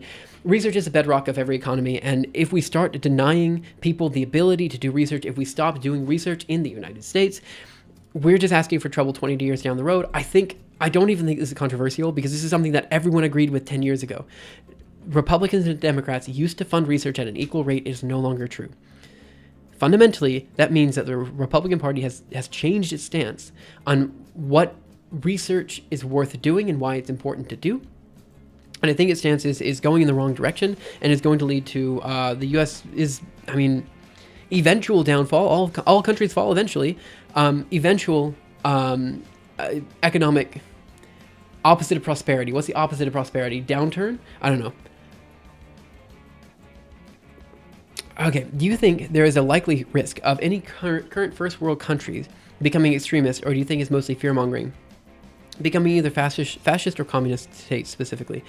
I actually don't necessarily have a negative opinion on communist states, but I have a very strong opinion against fascist states. Communism as a governmental structure, I don't necessarily see as flawed, as long as everybody is willing to play by the same rule book. But I do agree that pretty much every structure, communist structure that we have seen so far, lends itself towards fascism. That, at least so far as I'm aware, but I'm willing to be called out and people to correct me here, right? In terms of fascism, there's a likelihood, as much as it does suck for me to say this, there's a likelihood that we could see fascist rhetoric even more prevalent in the United States in the near future. By the way, do people know what the first, second, and third world are? A lot of people don't. The first world is democratic institutions. The second world is communist institutions. And the third world are the countries in which the first and second world are vying over, those that are neither democratic nor communist. It's not about economic prosperity. It's about democracy versus communist ideology. And so in this way, when you say, is a first world country going to fall down, you're asking, is a democratic country currently going to fall towards fascism, right? And I don't know the answer to that. Do you think a communist state is likely to ever be achieved? Because I don't see how you could stably have a classless society. Yeah, so this is the other thing too, right? Like, if you read the Communist Manifesto, which I've done before, but I've kind of forgotten most of the details, it's not necessarily about a classless society. It's about making sure that the workers have adequate rights, in which case I do believe that being a possibility. It's based on grouping after World War II. Yeah, it essentially is what it is. There was like the communist bloc, the democratic bloc, and then everything else, right? Anyway, long story short, and again, I might be wrong. Guys, correct me. If I say something stupid, just correct me. I'm more than willing to acknowledge my flaws and that I've said something stupid. Or if I've said something like inflaming, like that makes you angry, tell me as well. I want to know, Okay. So there was a discussion about which of the executive orders made me the most angry. And there were lots that made me angry, but there was one that I hate to say made me very emotional. And it wasn't the one I thought it would be. Okay. I thought, all this discussion about research, there wasn't like a direct executive order that I saw rolling back like research. There was some that was rolling back like healthcare initiatives and stuff like that, but research as a whole was not mentioned because of course you wouldn't mention it. It's more about like the educational standards and stuff like this, dropping, blah, blah, blah.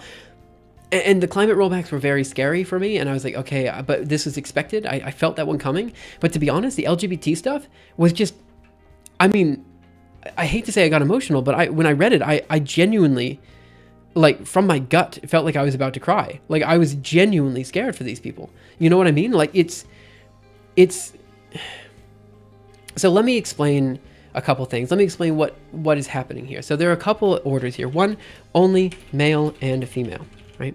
Two, trans inmates do not get medicine and must go to wrong jail. 3, bathrooms. There's other stuff as well, but let me just discuss this stuff really quick. So 1, bathroom issue.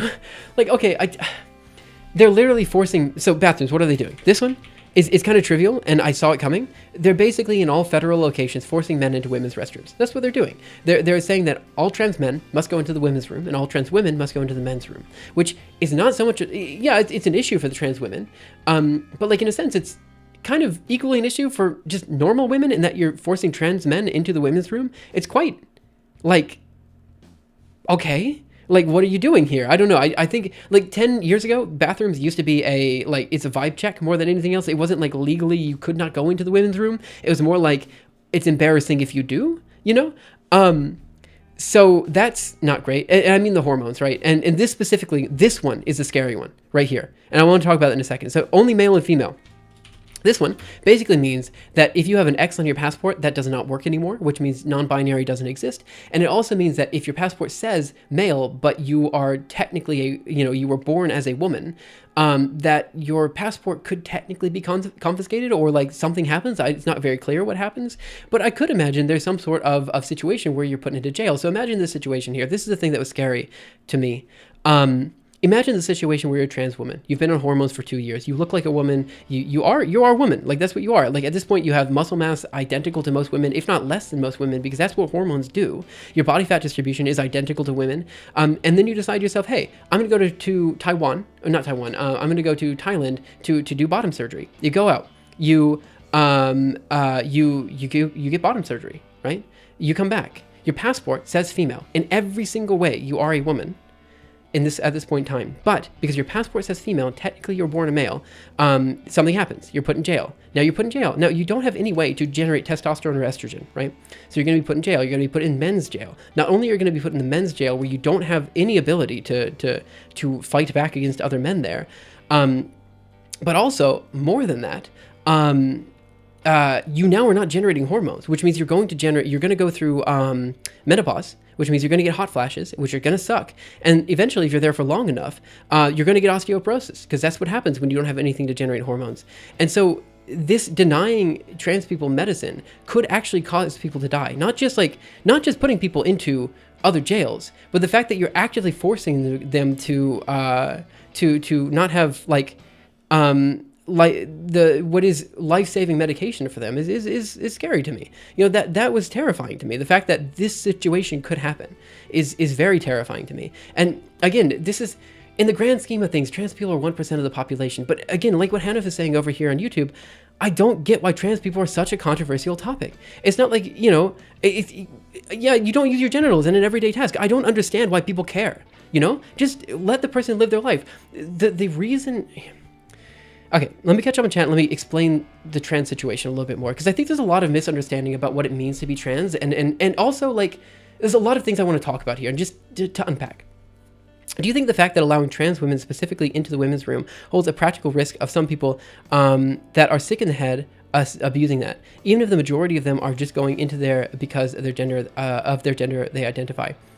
Yeah, let's talk about this. This is all very good stuff to talk about. It's such a small portion of the population anyways. Harm principle does not apply to trans people because they are harming themselves and society.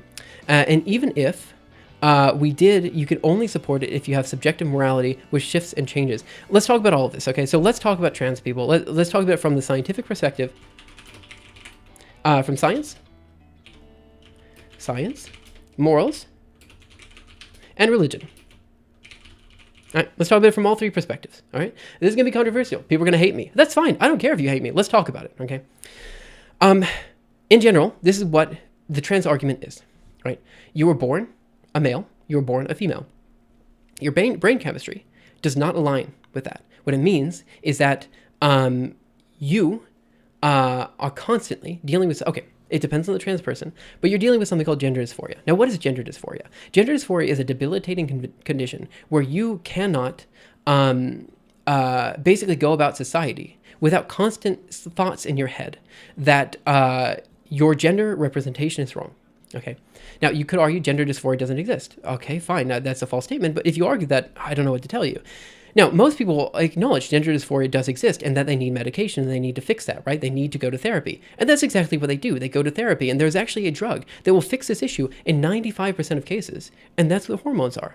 It fixes it. It gives your brain the chemistry, the hormones that you need in order to work the way it needs to work. And it solves the issue for 95% of people, right? And so is this, there are still 5% of people of 1% of the population that this won't work for. But for the most part, it's a miracle drug. It works for most people, right? And so for trans people, there's no question. It makes sense for them to take the hormones. That's it. That is the answer, right? Maybe in the future, there's some other therapy that could work. But for now, that is the solution to gender dysphoria that we have. And it works in most cases. Yeah, that's statement number one. I'm going to go ahead and catch up on chat, and we'll start making further statements, right? It's such a small portion of the population. Ideally, you don't need muscle mass to survive in prison. Prison reform to make them safer would benefit both sides. I agree with that statement. I was going to the wrong bathroom, not allowed before. I was under the impression not much would have changed for people if they're sick in this way. So, yeah. So before now, I really did not think it was illegal to go into the wrong bathroom. I just thought it was embarrassing, right? And now they're making it illegal to go into the wrong bathroom, which is also kind of annoying. Like, let's say you're at a bar and like the women's room has a huge line, but the men's room there's literally nobody. You're saying that woman can't go into the women's room? I don't know. Let the woman go into the men's room if it's an absolute emergency. I don't see a problem with this, All right, let's catch up here. Let's see. What causes gender dysphoria? That's a good question. Let's talk about that, actually. Let's see. I have a lot here. Harm principle. Let's see. If you have to use hormones to prove it, isn't that just making your body to fit your belief system? It's not a belief system. That's one thing that I think a lot of people get wrong, but this is worth talking about. What harm? What was? Let's see. Okay, this for the record, I've got a lot of chats, and it's going to be hard for me to catch up on everything. But let's talk about the ones that I see. Okay.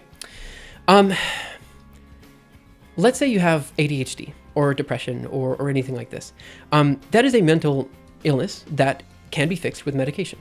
My argument here is that, sure, gender dysphoria right now might not be classically treated as a disease or an illness in the same way as ADHD is. But if you have a medication to fix ADHD and people are willing to take that, why are they not willing to take hormones to fix a similar issue? Now, what causes gender dysphoria? Right now, there's a very big question in the literature as to what causes gender dysphoria, but there are some interesting studies that show that trans women in general, even before taking hormones, have the same brain distribution as women, right? That is to say that even before hormones are part of the system, right? Before you started treating your gender issues, the way in which the brain has connected the gray matter is more in line with the gender that you feel like you are than the gender that your body physically is, right? And that is important to know. But what people currently see is the following, right? So there's a lot of things here, a lot of like wishy-washy pseudoscience, but there's some interesting stuff to be said. So, like your finger's right here. So I've got this weird situation where like my index finger is the same length as my ring finger, right? That's actually atypical for men. Usually their ring finger is longer than their index finger. And there's some research being shown that, or being said that like what causes this difference in like your digit length has to do with the amount of like specifically male like hormones in the womb, right? And it's thought that as the brain is being developed, the presence or the makeup of the hormones in the womb will allow for some, connections at the very start of life during infancy that could eventually lead itself into large-scale issues later in life. And it could be true that during the initial stages of, embryo development, brain development that there is some inherent bias between men and women that is kind of built into the system. It is based on like, what hormones were going through your mom at the time. You know what I mean? And generally, men have more, androgens, and women have less androgens, and this could cause for different brain development. And so the going theory is that, this gender makeup could be due to a disconnect between those hormones going within the womb and the actual physical attributes that the person has due to their chromosomal structure, which makes sense. To some extent, it makes sense, right? And what I can tell you is, as someone who feels gender dysphoria, there's a very scary and kind of harrowing statistic about trans people, and that's that 42% commit suicide or attempt suicide. Rather, the suicide rate for gender dysphoria is much higher than that for any other mental illness. It was significantly higher, to the point that pretty much every single person who is trans has at some point considered suicide. That is scary. This means that hormones are not just something to, make them feel better. It genuinely is life-saving for most people. That's it. That's what it is. We are trying to save these people's lives. You might say 1% of the population isn't high, but if you have, 300 million people in the US, 1% is 3 million people. That means you're having 1.5 million people trying to kill themselves every year that you can save by giving them this medication. That's a huge number. You know what I mean? And so okay, yes, right. Fine, maybe you disagree that, with their gender presentation, okay, but it doesn't change the fact that they need this medication to survive, right?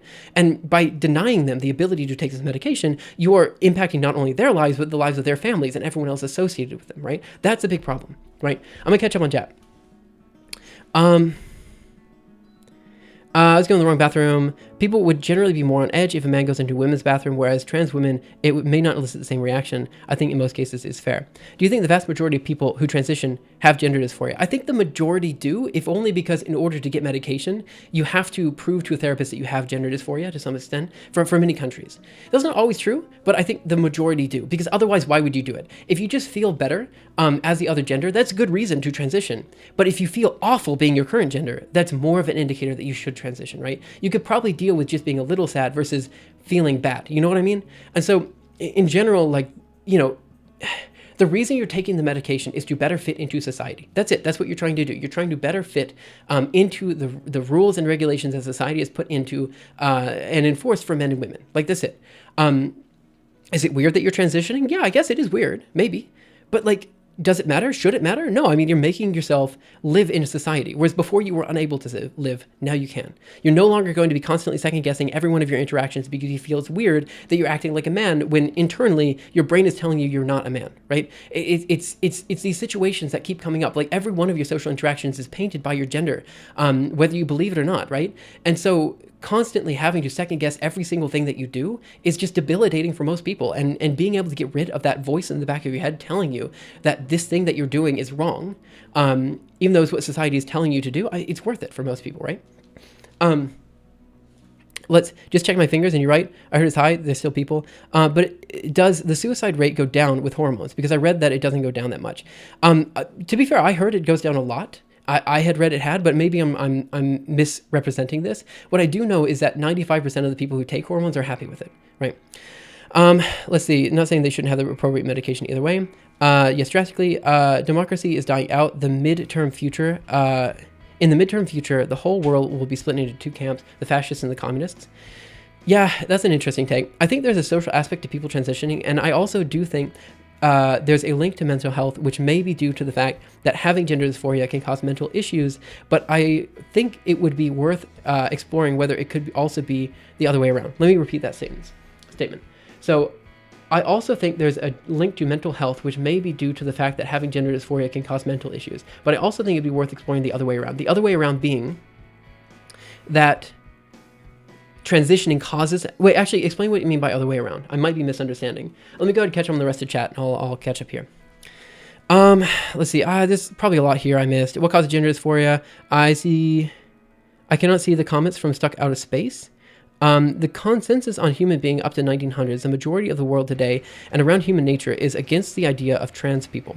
You have to reprogram yourself to support trans people. I disagree with that statement, if only because trans people are explicitly mentioned in the Bible in a very positive light. They've always been around. People they've gone by different names. But in every society, there is the depiction of a trans individual, whether or not they are called trans or not. You know, back in the day, in Jesus' time, they were called eunuchs. And Jesus openly says, these guys are great. You know, he says as long as the transition was in a way to better fit into the kingdom of heaven, it's fine. You know, it's really only recently that we've had an issue with these people, to be honest, since basically it was used in the 1940s to drum up opposition, or basically it was used, you know, in Germany to make people upset and to support Hitler. And like, it's really only brought up when people are trying to other people, you know what I mean? And trying to force rhetoric that they otherwise would not agree with down people's throats, you know? Guys, call me out if I'm saying something stupid. Let's see. Mental issues can develop an idea to transition. So this is a good question, right? And they've actually done studies on this as well. Can you just be so depressed that you want to transition, right? The answer is generally no. Right? Depression does not cause gender dysphoria.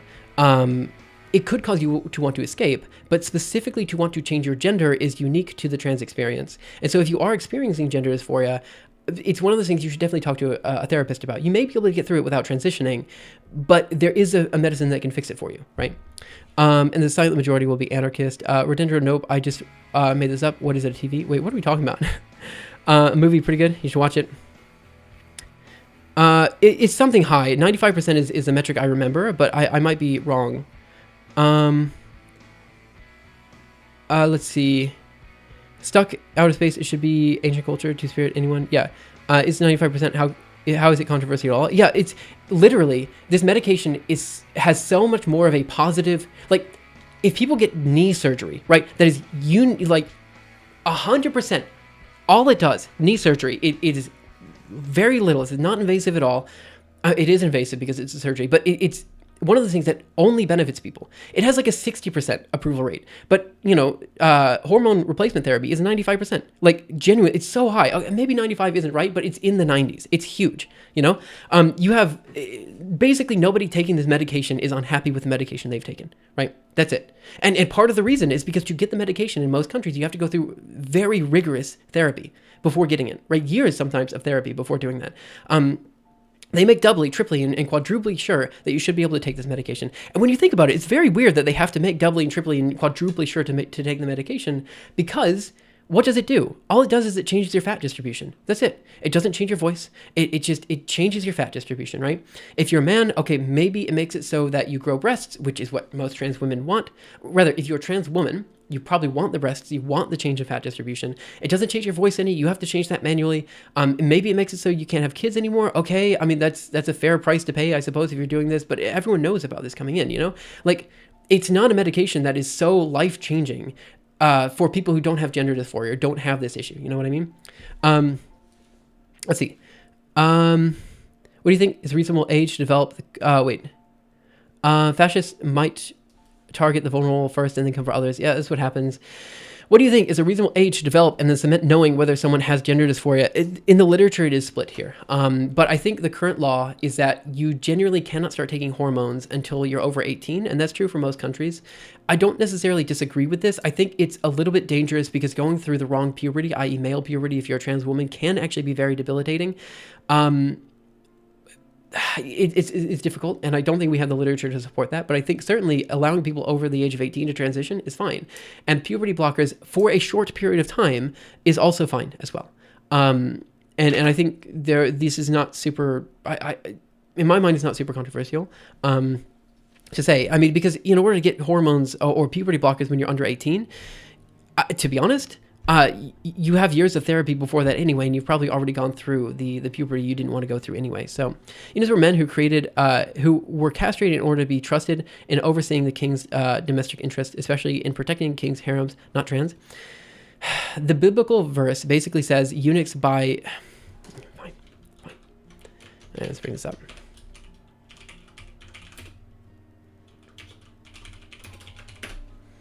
All right.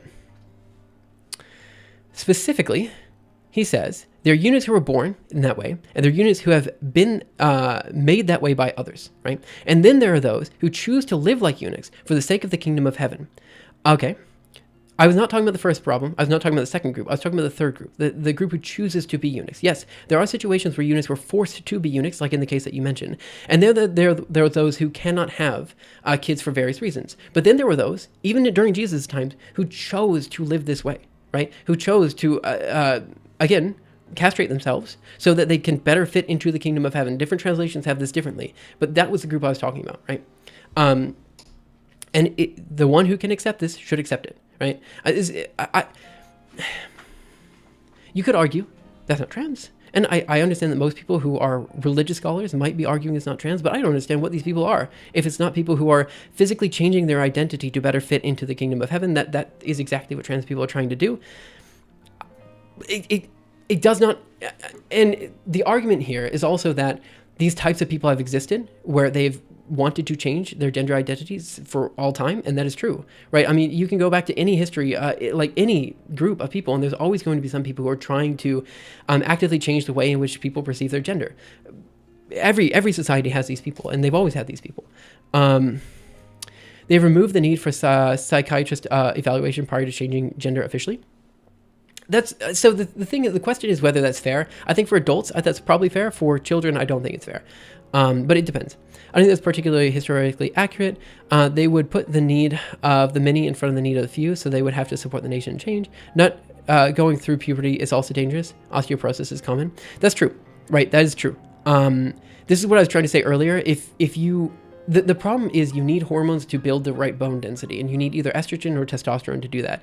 So that's why I said puberty blocking for a short period of time is safe, but obviously you can't do it for years, right? This is like maybe 1 year at most, I heard someone say their child knew they were trans for 1.5 years old. Do you think it's likely legitimate? I think it's legitimate. It depends on the person. I think it's fair. is to remove sexuality. That's fair, except when you look back at what these people lived like, they would usually wear dresses and work with women in like communes and stuff. I do acknowledge that, like, okay, sure, they were not physically saying I am a woman, but they were acting and living in a very similar way. And that was probably the best they could get at the time, right?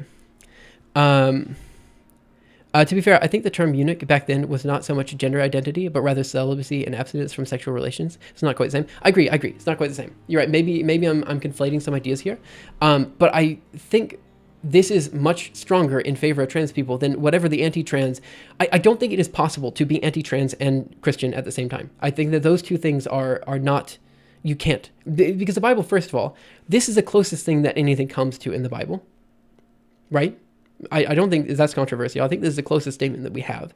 And the only argument anti-trans people have, from a religious perspective, is that God made us all in his image, right? Which, okay, fine, but he made both men and women in his image. Who's to say that God made you, a trans woman, like this way so that you could experience both genders and better understand the beauty that is, God's creation? I'm having a religious argument as a scientist, right? What do I know, right?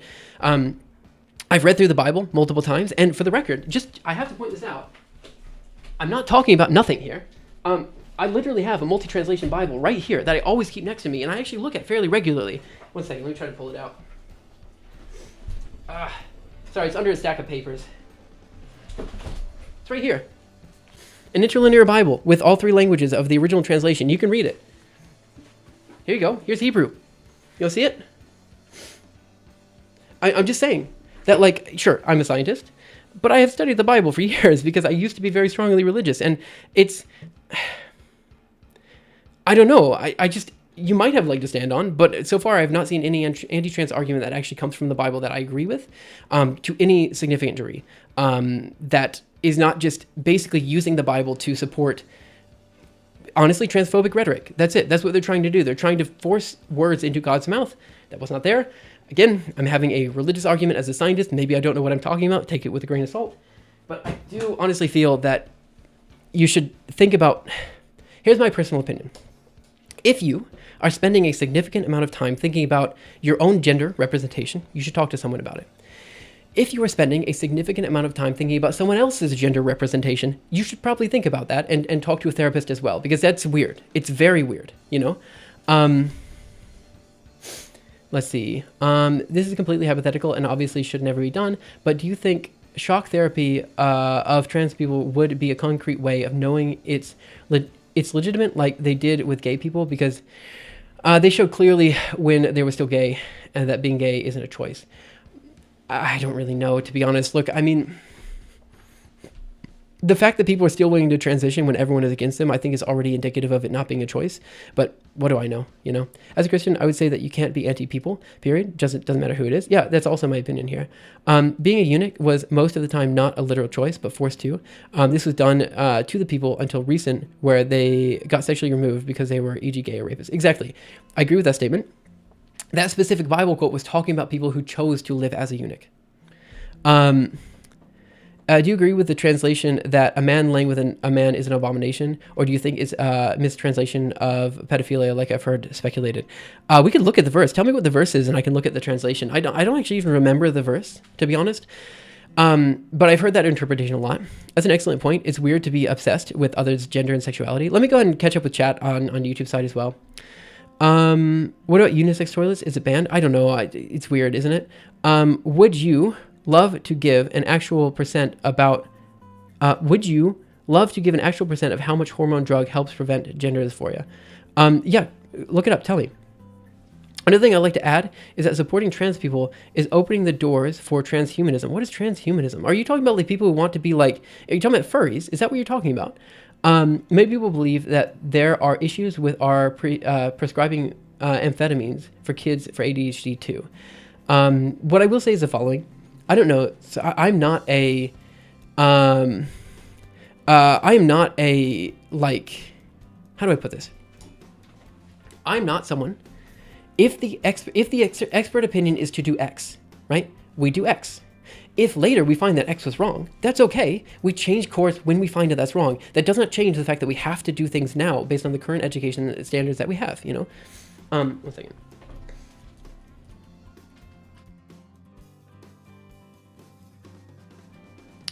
I'll look up Leviticus in just a second. People believe that there are issues with stuck on. Elon Musk is opening the doors for transhumanism already and hates trans people. Yeah, I realize probably the relationship between transhumanism and furries was a little bit too far. My understanding is that transhumanism are people who believe they're like animals of some sort. I don't really know. Low T in the womb. Let's see. Wait, what do we have here? Ritalin is not equal to meth. Also, the dose and usage matters. Morphine is important for the intense pain, but can cause addiction. As a man, my index finger is clearly longer than my index finger. My index finger is clearly longer than my index finger. Interesting. What do you think about giving children the ability to change their gender, a choice that could destroy their life, yet it was supported by the old government? Okay, so first of all, there's something here that I'm kind of missing from this argument. The previous administration, I think you're talking about the Biden administration here, did not give children the ability to change their gender. It waited until they were 18. That was the law for every state, I think. The other thing is to point out that, like, them going through a masculine puberty or a feminine puberty when they are not a male or not a female, or rather, they are not a man or a woman, is already a choice that destroys their life, right? Going through the regular puberty for someone who is not that gender is already debilitating. That's what causes gender dysphoria. And again, it has a super high suicide rate. So like, it's scary. It's scary allowing them to not get the medication they need because some people are afraid of it. I don't know. It's weird. We already perform corrective surgery on an intersex condition.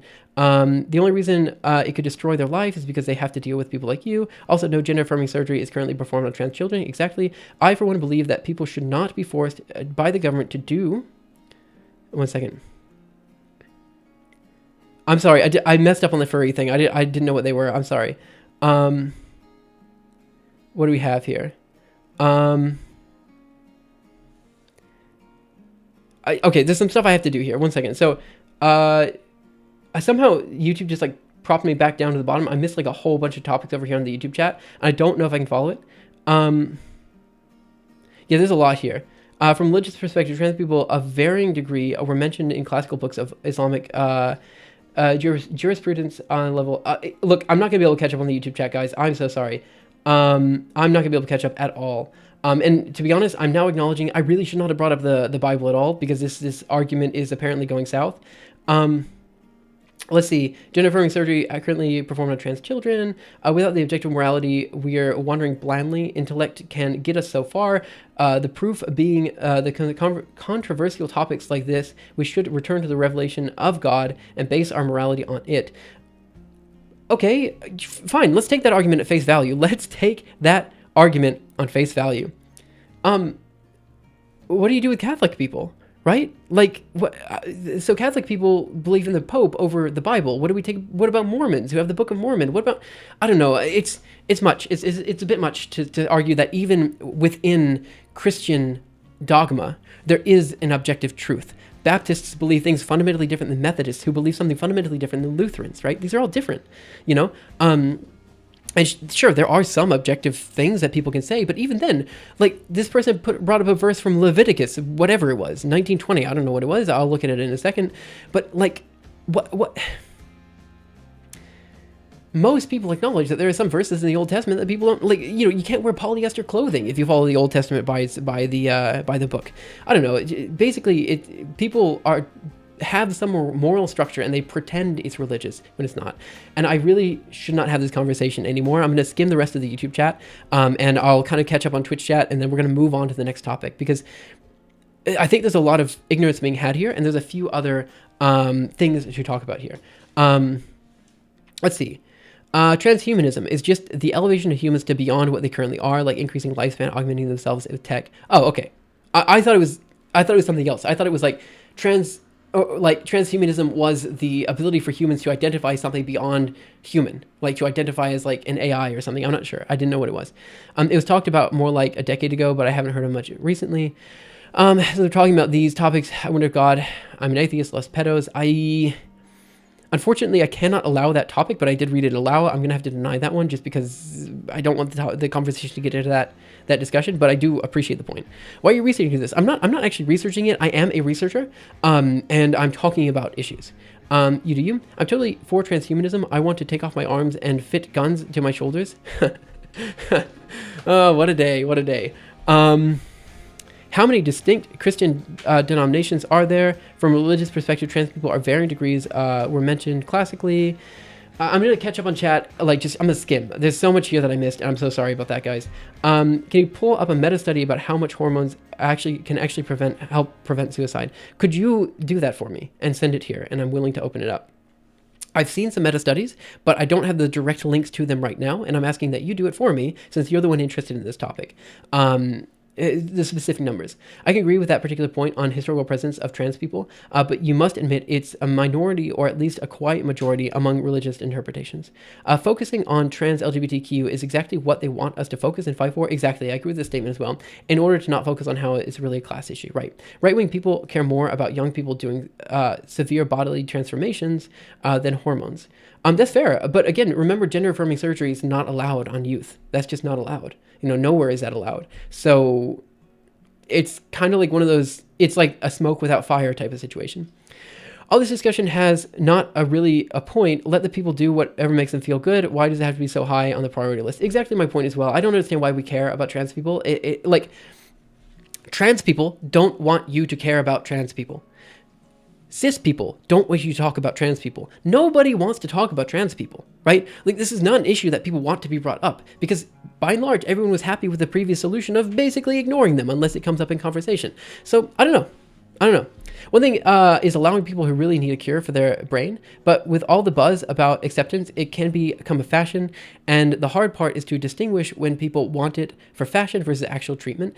Again, this is why a lot of times you do require a lot of therapy, specifically for trans minors. It requires a lot of therapy. But when it comes to adults, okay, I mean, they're adults, we don't care so much. They do what they want to do.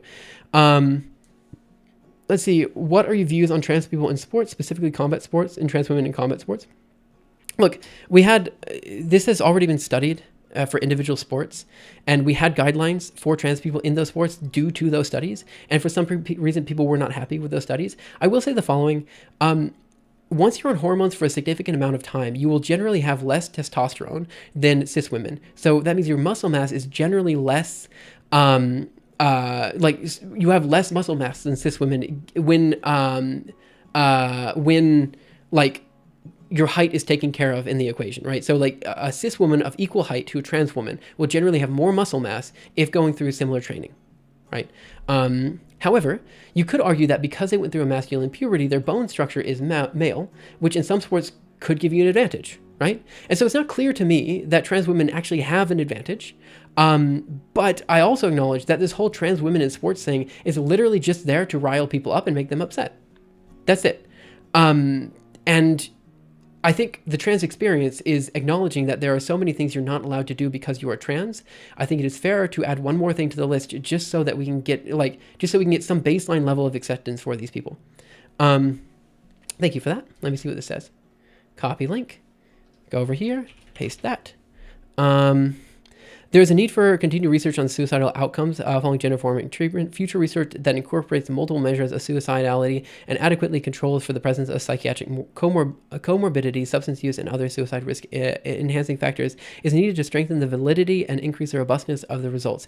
There may be implications for the informed consent process of gender-affirming treatment, given the current lack of methodology and robustness of the literature reviewed. Is this...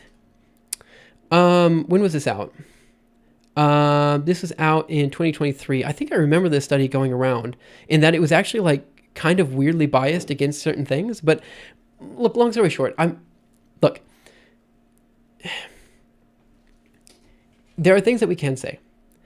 Pretty much not enough data, I think, is pretty much the trans experience here, right? There's just not enough data for a lot of this because these medication, these treatments are relatively new, right? And so we don't have the enough data to support a lot of claims. But there is a lot of support. There have been meta studies to show that people are generally happy with this treatment and that they want the treatment, and that the main reason they detransition is for social issues, not because they're actually unhappy with the results, right?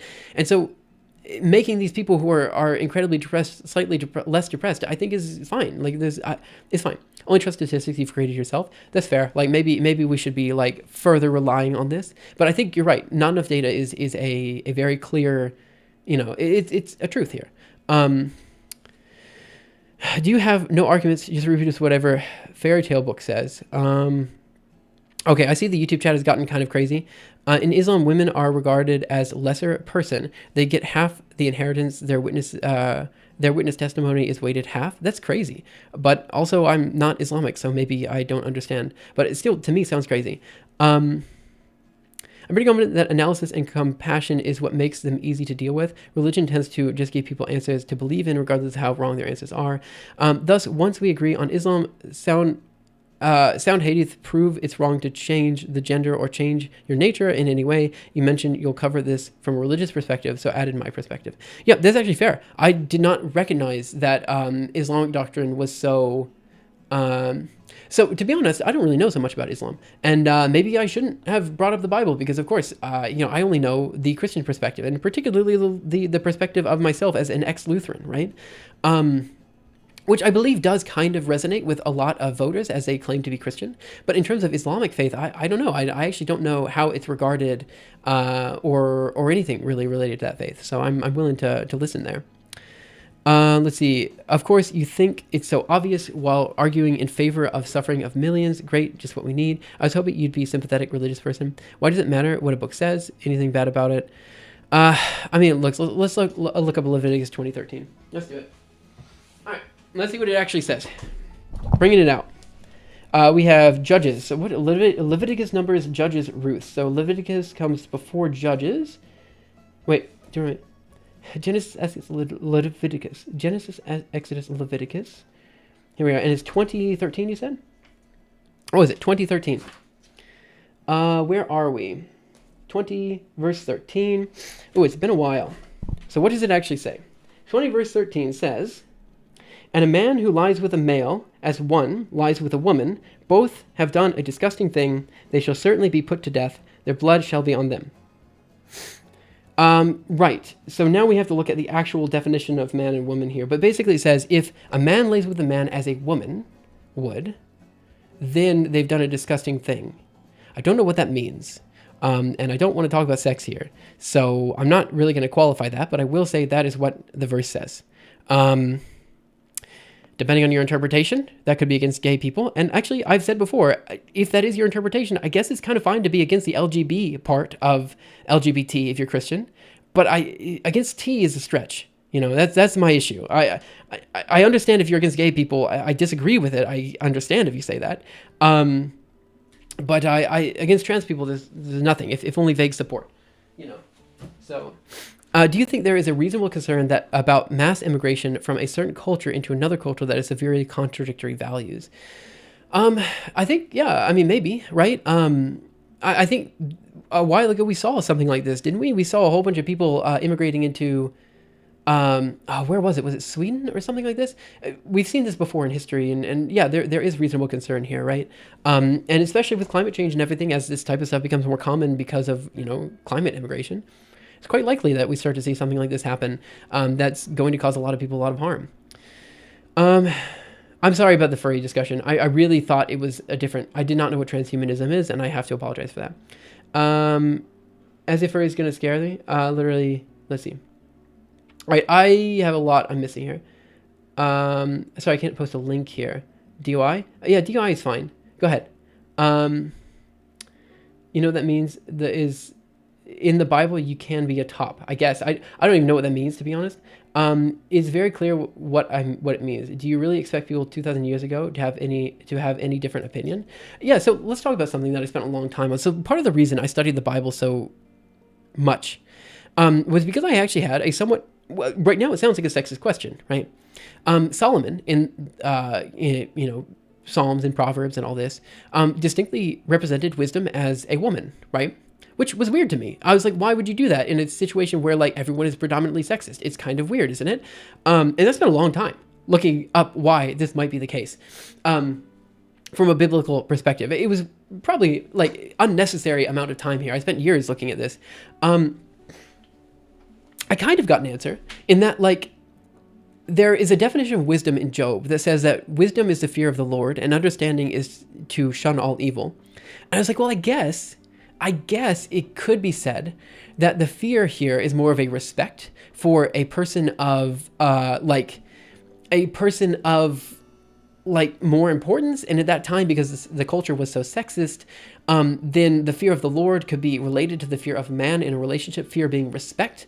I guess that could be what they were doing. But like, long story short, look, I don't think we should be taking the moral code embedded into a 2,000-year-old book, even longer in the case of the Old Testament. I don't think we should be taking this at face value. You know what I mean? Like, this is the core argument with religious texts. It's like, come on, like, these guys are old. Like, the same thing as we can't really take a 250-year-old constitution and apply it to today. We have completely different standards and completely different people we are living with. And I don't know. It's bizarre, right? It's quite bizarre to try to adapt ancient material to modern society, right? It's just weird, right? And at this point, we spent so long talking about this religious topic, we're not even talking about things that actually matter. And I think that's actually the point of having these discussions about trans people, because the whole reason this is brought up, the whole reason Trump talked about it, was just so he could conveniently ignore the fact that he did not have any actual policy he wanted to push through. That's it. Wisdom is gamely because Athena in Greek mythology was goddess of wisdom. That's fair. That could have been it, right? It's very clear what it means. Okay, so let's move on to a different topic. Look, long story short, coming from the science and coming from a research background, it's very clear that trans people get an incredible benefit from taking hormones. This is not a controversial statement. You could argue, okay, maybe the suicide rate itself does not drop, but the fact is that people who are suffering from gender dysphoria are largely happy with the treatment, and in that case, that's the best we can do anyway. You know, so like, okay, fine. So it is better for trans people, right? Now the question is it better for cis people, right? Like, but okay, fine. First of all, why do you care about what trans people are doing? It doesn't affect you in any way. And second of all, like, okay, if you force people to go into the bathroom or something like this that is related to their genitalia at birth, well, I mean, this is ignoring the reality that trans men usually have big old beards. They're balding. They're huge. They're massive. You know, they sometimes go too far on the masculinization because of the fact that they were initially born female. And so put that into play. It's like, you're actively forcing, you know, big burly men into women's restrooms. Like, that's what you're doing with this bill. And there's basically an equal number of trans men as there are trans women. It's just trans men typically are more stealth because people don't care as much about trans men as they do trans women, right? And so literally all you're doing is you're forcing big burly men to go into women's restrooms. That's what you just did, right? And you're just putting a target on their back for no reason, right? You know, bathrooms used to be just a vibe check. That's what it was. And now you're basically forcing, like, you're making a big legal issue that doesn't have to happen, you know?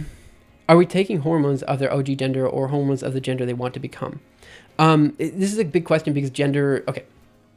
Let's say the following. If you're a guy and you take testosterone therapy, a lot of guys do, that for some reason is seen as okay, right? If you're born as a man. If you're born as a woman and you take testosterone therapy, that's not good, right? Even though in both cases, people are taking it so that they can better look like the person they want to look like, right? So in both cases, people are taking the medication for the same reason. And yet, for some reason, because you're a woman, it's not okay. And yet, for some reason, it's okay if you're a guy. And that's just weird. It's like sex-based discrimination on what medication is allowed here. It's weird. It's a weird argument. Let's see. Believe Gulf of America does not take it far enough. We should blame the Gulf. Should name it the Gulf of Trump. Man, the Gulf of Trump. What a bad name. Do you think the USA should be more strict on stopping illegal immigration? Or do you think they should create easier ways to immigrate legally? To be fair, the U.S. immigration system is actually fundamentally easier than many other countries, just to be fair. Specifically, if you have a higher level education, you have a technical background, it is easier to get visas to come to the U.S. than it is for some places in Europe, in fact, many places in Europe. And the paperwork is processed much faster, right? Should the U.S. be more strict? I don't know why you would want to be strict here. I don't understand why. Obviously, illegal immigration. Okay, they're illegal immigrants, but the reason they're illegal is probably because they came to the U.S. legally and then they were stuck there and they couldn't leave for some reason, or they were I don't know. Like that's the majority of illegal immigrants, right? And in the case that they were here legally originally and then they have to leave, okay, yeah, maybe we should get rid of these people, but also probably it wasn't really intentional. Like they had reasons. I don't know. I want to see, and this is where I don't understand, and I want more information, what sectors are actually being affected by illegal immigrants right now, and I don't really know what those are. I like how you misread my sentence trying to make sense of it, but it could not be made sensible. Yeah. The main problem with illegal immigration is that you can't vet them. Right. I mean, that's the problem with all immigration, right? I just want you to be careful with the 95% hormones help. I think studies in general say they do help, but I think it is 95%. But did you give me the DOI? That's what I want. Give me the DOI. Because the meta studies that I found, I mean, let's just do meta study trans HRT. Let's see what we can find. That doesn't help. Meta-analysis is probably what I want. That doesn't help. 2021. Association, short-term changes in bone metabolism among transgender men starting gender-affirming hormone therapy. Yeah, these are all very specific effects for trans people. I'm looking for a meta-study for everything. I need to look more deeply. I cannot post links here, and I don't know what a DOI is. You can't post links. Could you put it on Discord? And just tell me what channel you put it in on Discord. The main problem with illegal immigration is that you can't vet them. Does a bill, executive order, legally force people to go to certain bathrooms as opposed to the vibe check you said? Yeah, it's a legal enforcement for federal locations. Many cancer treatments have very low cure rate, but we do it anyway. If one doesn't work, we try another one, just like every other medication treatment, right? It's like back in the day. Or you could also go to Twitch and you could post it there. I'm pretty sure I have links enabled on Twitch. 1 second.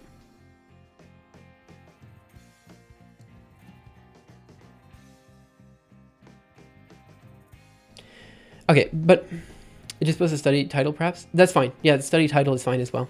But here's one thing I want to say. We spend a significant amount of time here talking about trans issues, right? And again, that is the point. Like, because no one cares. Genuinely, no one cares. Trans people don't want you to talk about trans people. Cis people don't want you to talk about trans people. This is an issue that affects 1% of the population. We have a treatment that works in these cases. There's some weird edge cases where a trans person might be, questioning what locker room to go into. But again, it's not like this happens super often. You know what I mean? So it's one of those situations where it's like, there's so much fear and around this topic for so little payoff, and the only reason this exists is because people are drumming it up so that we do not talk about the actual issues, right? The actual issues being things like Trump's stance on climate change, Trump's stance on legitimate issues that are going to affect us in the next 20 years, right? That's the point, right? And, sure, we can have an argument here about is it moral to transition? I mean, I'd argue, sure, who cares? It doesn't affect me in any way. You know what I mean? The effect of gender-affirming hormone, gender dysphoria, quality of life. Yeah, that sounds like a good one. See what we got. Scholar. No, cited by 85 from 2023. Is this the one? I might have seen this one before. Introduction. Let's see if they have some quick conclusions, methods, eligibility criteria, results. Research of the databases of Ovid Medline. Let's see. Identify 1,193 articles. Duplicates were removed, leaving 973. After abstracting the title and screening, 904 articles were excluded. Sure. Give me some information here. So these are the articles at play. Can I get a PDF here, bud? Let's go. Let's download the PDF. Grab that bad boy. Let's open up in Zernal. Downloads, TR. There we go. All right. Zoom in. Do you ever find yourself becoming less rational with your thoughts, speech, if somebody with that what you consider a ridiculous, stupid, and malicious view causes you to get somewhat emotional? If so, how do you keep in check? I think so. The truth is, yes, I think it's very natural for someone to come. Like, okay, here's the truth: if somebody comes at you, and just you have clear evidence, and they don't have any, and yet they say this is true, and it really is a slap in the face, right? Like, because they are actively saying that your expertise is not important enough for them to listen to. That's what they're saying. And that is a slap in the face. But I always try to remember that it is a conversation at the end of the day. It is a conversation with somebody who may know more than you about the topic. You don't know. Maybe they have actually done hours of research. I've certainly done hours of research on this thing because I've, personally dealt with issues of gender dysphoria. So I personally have been trying to figure this stuff out in my own life. And so with that, I have done like a lot of research, and so I'm not saying that I know everything, but I'm saying that this is a particular area where I've read a lot of studies on it. And I, again, maybe I'm not coming from a place of an actual expert in the field, but I would argue I would know more than someone who just has a cursory glance of the literature and has only read one or two papers. You know what I mean? So again, I know what I know and I know what I don't know. And I know that in these conversations where people come at me with information that I do not agree with, or rather I have not seen legitimate evidence to support, I have to remember it's a conversation with someone who could potentially be willing to learn if we approach it from the right angle. And so rather than like sitting there and saying, look, you're wrong, I don't know what to tell you, instead coming at it like, okay, I'm very interested in why you have that perspective and could you tell me more, almost always provides better results. Because it enables you a chance to listen to them and listen to their actual arguments. Because a lot of the times, like with the trans issues, their arguments are not that they hate trans people, right? Their arguments are that they feel like they're upset in life for some reason, and they're taking it out on trans people, or they think that trans children should not have surgery, which already, for the record, is not happening, right? But it's drummed up as if it is. You know what I mean? It's a lot. Some of it's ill-founded, some of it's not, and it's about sifting through that discussion and having a nuanced discussion with that person. That's what you have to do. Like, you have to remember that at the end of the day, the most important thing to do when you find people with different belief systems is not to get angry, but instead to have a nuanced discussion about what your personal beliefs are and why you have those beliefs, right? That's the most important thing, and that's impossible to do at scale. It has to be individuals, right? It's also not helpful for the trans discourse to happen mainly online, where it's easy for echo chambers to form. That's true. What about when you realize or think someone is debating in bad faith, or do you just ignore them? I think people who are debating in bad faith are almost always easy to catch by just asking questions. Like saying, like, if somebody says something, just take a second to think about it and say, hey, wait, why did you ask this question? Like, what's your plan here, right? Like, what are you trying to say? Or just saying, I don't understand, is a brilliant tactic to get these people on the back foot. They'll say X, Y, and Z, and you'll say, oh, I don't actually understand this part of the argument. Could you explain it to me in more detail? Or this part of the argument, I don't understand in more detail. Like, that's what you have to do. Just ask questions. Like, that's it. Don't treat it like a debate. Be like, hey, you just said something. I disagree with the statement, and I would like to learn more about your opinion here. Because, I don't know. I feel like human nature will lead that down the path of a discussion instead of debate. I feel like they're a threat to what and whom depends on the Fox newscaster that week. That is probably true as well. There's some propaganda here that we need to sift through. When it is an emotional topic you are heavily interested in, this can be very hard. I cannot do that. I cannot be calm in such a topic. I cannot imagine a trans person arguing this. Yeah, but the fact is, you have to remember that trans people are incredibly jaded at this point. Basically, every time they go outside, they're hit with, stares and people being generally questioning their gender. Like, to be trans is an awful experience for most people, because even if you do get the treatment for gender dysphoria, being hormones, like you are able to get the hormones and you're able to start transitioning. You're now transitioning, and you have to deal with the fact that constantly you're on edge because people could call you out for, being trans without you not acknowledging it. Even if your voice is perfect, you look perfect, maybe you're just not perfect enough. And that's hard. I mean, it's one of those experiences where, like, trans people probably have a very good mask for most situations, right? And also, people are probably uniquely bad at identifying trans people because the image they have in their mind is basically a man wearing a dress, which is not true.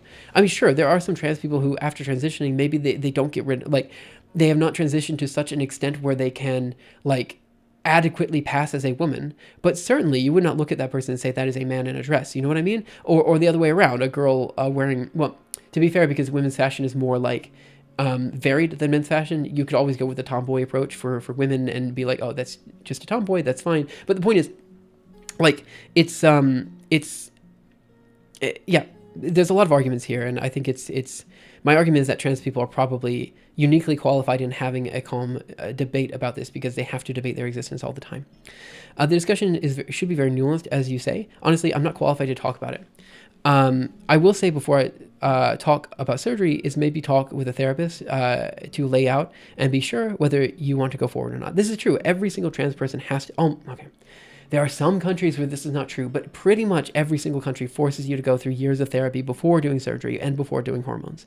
This is just, it's part of the trans experience. Do you think the disproportionately high rates of trans women committing crimes is explained by general mental health? Could you give me a cite on that? Because from what I've seen, that's not true. But I would like a citation on that so you could give me more data. Because from what I've seen, there is not a disproportionate high rate of trans women committing crime, specifically because the drawbacks are so much higher for trans women, right? This could be a situation where they are arrested more frequently because of a similar reason as to why black people are, arrested more frequently. But yeah, go ahead. Send it to me. I'm interested in this. I cannot be calm on such a topic. I feel like trans people would be like for us to let them have their medicine and for us not to talk about it. Yep. Let me see. Committee's Parliament copy link. 1 second. Where am I going? I want to go here. Paste link. All right. Another PDF. Let's see, what do we have here? Written evidence submitted by Professor Rosa Friedman, Professor Kathleen Stuck, Professor Alice Sullivan. The evidence submitted to WEC as requested on the Professor Rosa Friedman by Nicola Richards, MP. Do you have an actual paper? The submission is divided into the following sections. 1, a summary of the Swedish study referred to in the session, and a response to some attempts to rebut that study, data from the Ministry of Justice, and 3, analysis of that data from May 2020 academic paper on transgender prisons in England and Wales. So, okay, this is a reply to several things. Let's see. Male to females retained a male pattern regarding criminality. The same was true regarding violent crimes. Okay. Let's see. Maybe the issue with sports, we could have sports leagues exclusively for trans people. Same with bathrooms. It doesn't seem fair to me to have male strength and male size persons competing against biological women. Yeah, this is the issue though, right? It's very nuanced here, like incredibly nuanced, because again, if you are on hormones, typically if you're on hormones and you're blocking your testosterone and you've done the surgery, which is required for most sports, your level of testosterone is usually less than cis women. So if you account for height, in general, cis women will have more muscle strength going through the same, like if you go through the same plan and you account for height and everything, cis women will have more muscle mass than trans women, right? That is how it is, You could argue that trans women have larger skeletal structure, which could lead to like a greater advantage in certain sports. That's totally true, but it's not men against women. This is the problem, right? Like fundamentally, after going through hormones for 2 years, your level of testosterone is usually equal to, if not less than that of a cis woman, meaning your muscle growth due to that testosterone difference is, you might have some residual muscle. That's true. But after 2 years, that's mostly gone. You see this all the time, right? Like if you see a trans athlete, you see them, like there's basically a 10% performance difference between swimmers, for example. If you see a trans woman transitioning, right, they get the 10% performance decrease. Like that's what happens. It's one of these things where trans women in sports specifically is an argument being made because it caters to people's misunderstanding of what the trans experience is, and it causes people to it's literally a way. 5-10 years ago, they tried this whole trans women they tried this whole bathroom discussion, right? It didn't work. It didn't stick. Everyone thought who cares? It's a bathroom. It's fine. We'll figure it out. But then the women in sports argument came forward. And when people started talking about trans women in sports, all of a sudden it became an issue where people actually did care about this, right? And because it was an issue that people cared about, they were able to use it as a wedge issue to force this into people's consciousness when they did not already have really any adequate thoughts about this before, right? And so, again, my argument is with this thing, it is very nuanced. And we already had regulations by experts on what it meant for each individual sport for a trans woman to compete. Some of them were quite strict, some of them were not so strict because it depended on the sport. For some people, that difference in skeletal structure matters a lot. For other people, it doesn't, right? And so it is very, very nuanced here. And we had experts already weigh in and already make the restrictions for where trans women can and cannot compete. But for some reason, people did not believe those restrictions existed, right? Like you could look at them 4 years ago for swimming, for example, and you would see what was and wasn't allowed for trans women competing against cis women. By and large, there was no issue. Like every once in a while, there was an issue. Like for example, with Leah Thompson. But you know, is it an actual issue, or like is it because she was a man before that she was doing well? I don't know. That's not very clear to me, right? But what I will say is, again, this issue about trans women in sports is literally just there to make people hate trans people. That's what it is there for. That's why we talk about it. You know, if it wasn't for that issue, we would not be talking about trans issues, trans people today. Let's see. Oh, and also about having like a trans specific league. Come on, you guys know that's dumb. There's like one trans person competing in the state of Montana. There's no one. Like you couldn't even create a lane of 8 swimmers. Like it's not going to happen. You know, let's see. Also, you really don't want to encourage or discourage medications for people in sports, be it trans having advantage or disadvantage. This is true as well, right? You could argue that trans people are doping because they're taking, you know, some sort of testosterone blocker. I don't know. I mean, like, what about, you know, balding men? Should they not be allowed to take finasteride? I don't know. It's fine, okay? The explanation of trans women committing crimes at a higher rate than cis women could be explained by the fact that their brains are not the same as cis women and still have similarities to men's who are generally more disposed to violence. What a crazy take this is, by the way. Just a lot of things that are absolutely crazy about this. I bet people believe this too. That's the thing. I bet people believe this. But it's just such a, I don't know. I don't know. I don't even know where to start. I mean, like generally more disposed to violence. I mean, again, you could argue that uniquely, what you could argue is the following, right? Let me throw a different argument out there. There's an effect known as the women are wonderful effect, where women are systematically charged at a lower rate for the same crime, right? So it could be that trans women have a higher rate of criminality, not because they're committing more crimes, but because they're being tried as men and not women. Right? In which case, they have a similar rate of criminality just because the women are wonderful effect does not apply to trans women. That could be it. You know, there's so many different like ways in which you could make this argument that we don't have the evidence to support that. And maybe this is the evidence and I'm not reading it yet and I need to read it. But I don't buy that logic for a second. Other top position would be, you don't want to encourage. Oh yeah, right. So you don't want to encourage. If you want to say that you shouldn't allow trans women in sports because it doesn't, it would encourage other people to transition so that they do better in women's sports. I mean, look, the fact is that Leah Thompson was an outlier because she's like the only one that did well. You know, there's basically no trans women who are like in the top 50 of any sport. You know what I mean? Like, I don't know. It's such a weird argument. It's like, what? You're basically just saying, Leah, don't swim. That's it. It's fine. Okay, sorry. Do you think waiting for them being a grown adult before any sort of surgery or big changes is fair, or maybe unfair to some? Even after surgery, I heard some people are struggling or even regretting making this big change. I have no opinion, but I'm curious about the topic. Again, I'm not qualified for any sort of discussion or whatever it is, and we'll leave it at the trans people. Yeah, so you're talking about detransitioning a bit here. There is certainly a regret of trans people having undergone the surgery their body naturally wants them to go through, right? Trans men, for example, should not have periods. Trans women do not like their deep voice, right? This is very normal, right? If you're a woman, it sucks that all of a sudden you're very tall and you've got an Adam's apple and you have a deep voice. If you're trans man, look, period cramps suck, you know? Like, this is already debilitating for them, right? And so if you're able to avoid that, you know, as a trans person, yeah, of course you're going to want to do that. So there's a lot of regret going through that. In terms of detransition rates, by and large, people who detransition are relatively happy that they at least tried to transition in the first place, in that they were allowed to explore themselves in a way that they would not ordinarily have done. There are some people who are certainly unhappy at detransitioning, or are unhappy and they did a detransition. But remember, usually you don't get hormones unless you've done therapy for a significant period of time. So that's why the therapy exists, right? And I do believe therapy should exist in most cases for hormone treatment. I think, let's see.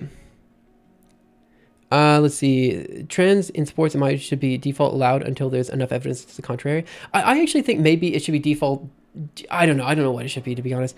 FFS, Michael Phelps is allowed to keep his medal despite his monstrous proportions. That's true too. Like, there's always going to be women with more testosterone. There's always going to be men who are taller. Like, it's just what happens, you know? Should ex-users of an anabolic steroid be allowed in sports if they've been clean for 2 years? I guess. I don't really know. I don't know anything about this. I disagree, but I think that there's evidence to help trans people, and because of the population hates it, it would just cause more hate towards the people. Right, this is exactly it. Even if the evidence supports trans people, which right now it does, if the people hate it, look, this is a wedge issue that is going to cause people to hate trans people in the long term. We should just I'm sorry, blanket ban trans people so that the cis people are happy, so that trans people can be happier in other areas. Like, I mean, again, there's like one trans student in like the entirety of Montana or something like this. It doesn't happen at such a rate that, you know, it's going to affect large populations. And sure, trans people are going to be upset, but for the most part, I think most people would be willing to accept another, like, it's another one thing to accept that they're just not willing, they're not allowed to compete in certain sports, right? I think that is something that people would be willing to accept as part of the trans experience. I'm all for long talk therapy before it's concluded. The person's gender dysphoria can be treated by other way, but with hormone-based transitioning. Again, that's what happens. Like, that is the current law. Yeah, that's what most people do. This argument's taking too long. You guys are right. I'm spending way too long on this discussion. Let me just go ahead and just, I've made so many points here. We've talked too long about this. This is no longer a discussion about, like, you know, Trump's executive orders or anything. We spent like an hour talking about trans people here in a, what is this, 2-hour long live stream? How long have I been streaming? 2 hours and 40 minutes. I think I've spent the past hour talking about this. Too much time talking about this. This is exactly what people want, because it makes it so, like, we're no longer talking about the big issues. That's it. Let's see. Leigh Thompson actually lost in the end. Yeah, look, I'm going to go ahead and close up this discussion now and saying that there is a lot of cases where we don't have enough evidence to support certain claims. But, I mean, I don't know. Let's just move on here. Personally, I'm very strongly on the side of trans people, if only because I'm someone who has dealt with gender dysphoria a significant period of my life, and it's debilitating, and I wish I didn't have to do that. And, you know, as coming from personal experience, it's like, man, like, be great. You know, like, if there was a medication you could take to get rid of that. And, you know, it's just one of those things, you know, where, like, maybe because I'm uniquely coming from a place of empathy here, I am also able to more easily understand the side of trans people and therefore more aligned with them. But keep in mind, this is one of those situations where it's like, who cares? Who cares? Like, this is why do you care about someone else's? I'm going to go back to something I said earlier. If you are spending a significant amount of time thinking about your own gender identity, go to therapy. If you're spending a significant amount of time thinking about someone else's gender identity, go to therapy. That's it. Just go to therapy, guys. You know, okay, so what if some guy over there is wearing a dress to better align with the identity they have in their mind? You're not the fashion police. Who cares? You know? So what if they're taking hormones? It doesn't matter, right? Like, that's them. Let them live their life. You live your life. It does not matter for most people. And, you know, the arguments that, like, somehow seeing a trans person will cause a child to want to transition when they wouldn't ordinarily already, it's such a stretch. It's like, well, okay, what about seeing cis people? What about seeing, like, a heterosexual couple kiss? Like, is that bad? I don't know. It's such a weird thing. Like, I don't know. It's so far misaligned with how I interpret the world around me that I just can't even understand where the argument's coming from. Speaking about the executive orders, he just undoing everything Biden did. I don't know, so I'm asking. Someone online did a comment on it. Yeah, let's talk about that. So we need to move off this discussion. All right, let's move off this discussion and go back to the executive orders here. Will you look at the study, Eva, or are you just ending the topic now? So the thing is, the study was not a study. It was a reaction to 3 different studies. I mean, I can look at it in more detail, I suppose.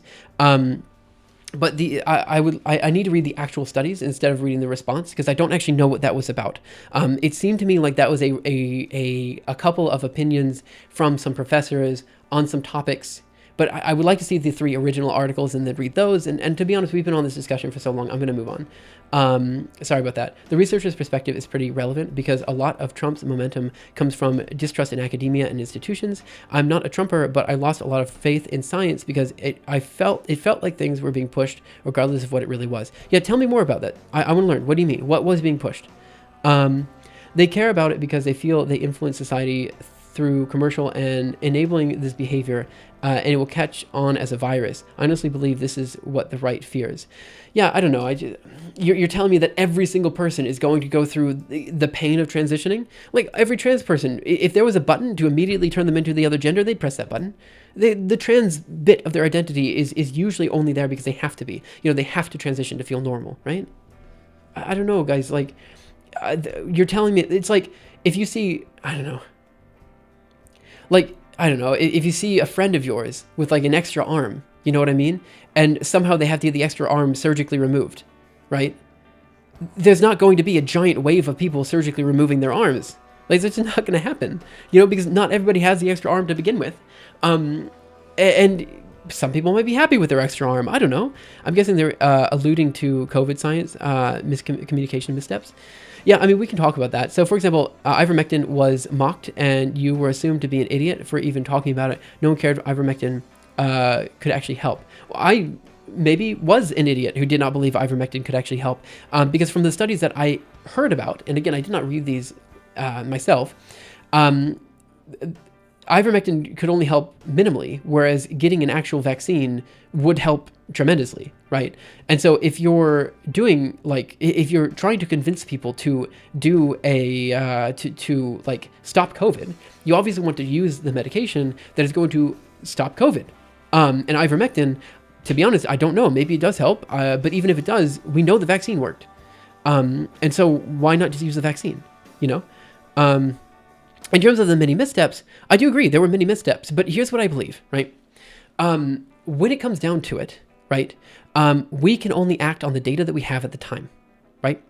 We didn't have much data. It was a new virus. We'd never been through this before. Trump had disbanded the group of people whose entire purpose was to make sure that we did not have diseases like this spread throughout the country. Therefore, we did not have the ability to adequately address the situation at hand.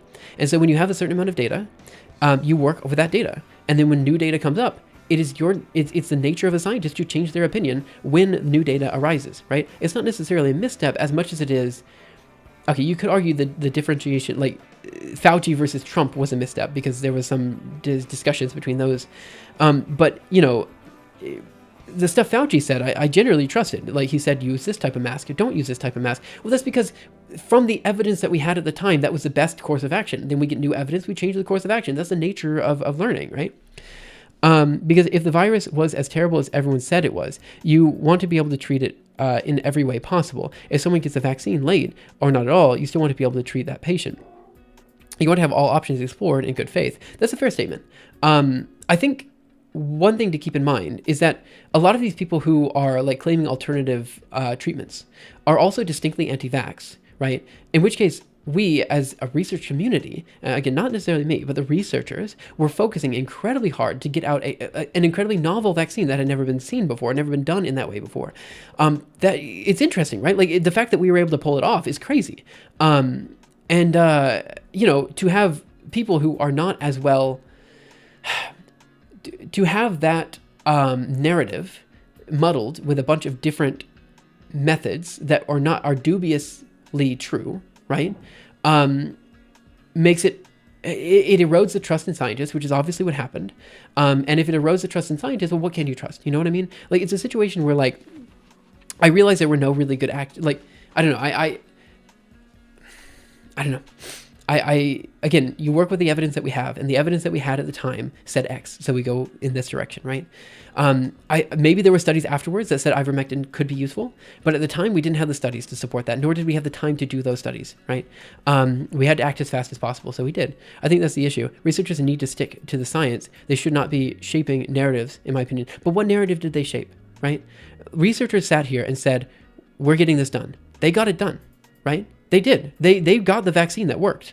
So what narrative were they shaping, right? Are you talking about how Fauci said to do this, to do that? Well, that's fair, because again, we didn't know what to do at the time. I mean, like, you could argue, okay, maybe Fauci was the one shaping a narrative, or Trump was the one shaping a narrative, but scientists themselves were not. They were working. They were getting the crap done that they needed to get done so that we could get rid of the virus. You know, I don't know. I had COVID. It was the worst illness I ever had. You know what I mean? So it's like,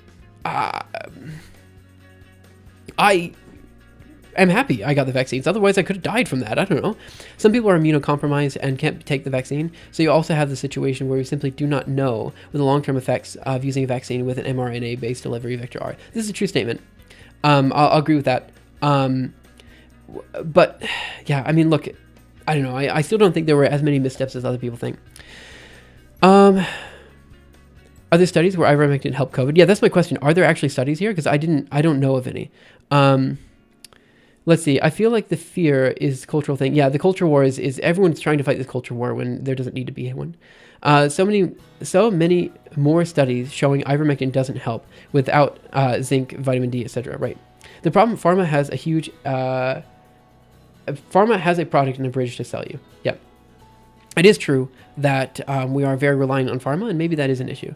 Mechanistically, it's already sus. How does an antiparasitic help you fight a viral infection? Right.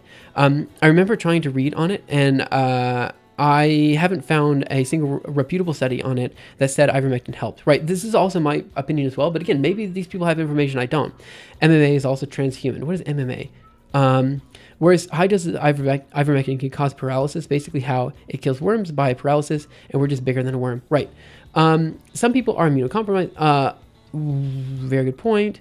I think in some cases the early evidence presented and what should be done based on it was presented as a lot more concrete than it was. That's probably a fair statement. And that was probably a communication misstep, right? The fact that people are... I mean, what did we have to rely on? Swine flu, right? That's what we had to rely on? I mean, like, it's a completely different situation, you know? Honestly, some people were asked... yeah, and all about me, till it happens to them. I definitely knew a coworker that was someone like that. He was anti-vax till COVID happened to him. Yeah, I think a lot of people are that way. Because a drug is antiparasitic does not mean it is not also antiviral. Like aspirin and antipyretic and painkillers at the same time. These have multiple properties. This is true.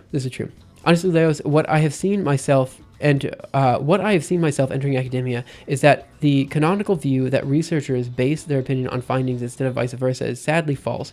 And I'm not saying anything specific about what happened with COVID or else. But my immediate surroundings made me disillusioned to the view that I could trust researchers. Excuse me for the long message. No, tell me more. I want to learn more. So from my perspective, research is born from the literature, right? You read papers, and after reading enough papers, you kind of realize, hey, it'd be interesting if we did X and Y together, or it'd be interesting if we tried this, right? And by the time you're doing the research, you have a general idea of what it is you expect to get out. That's what the hypothesis is. You expect that this is going to happen, right?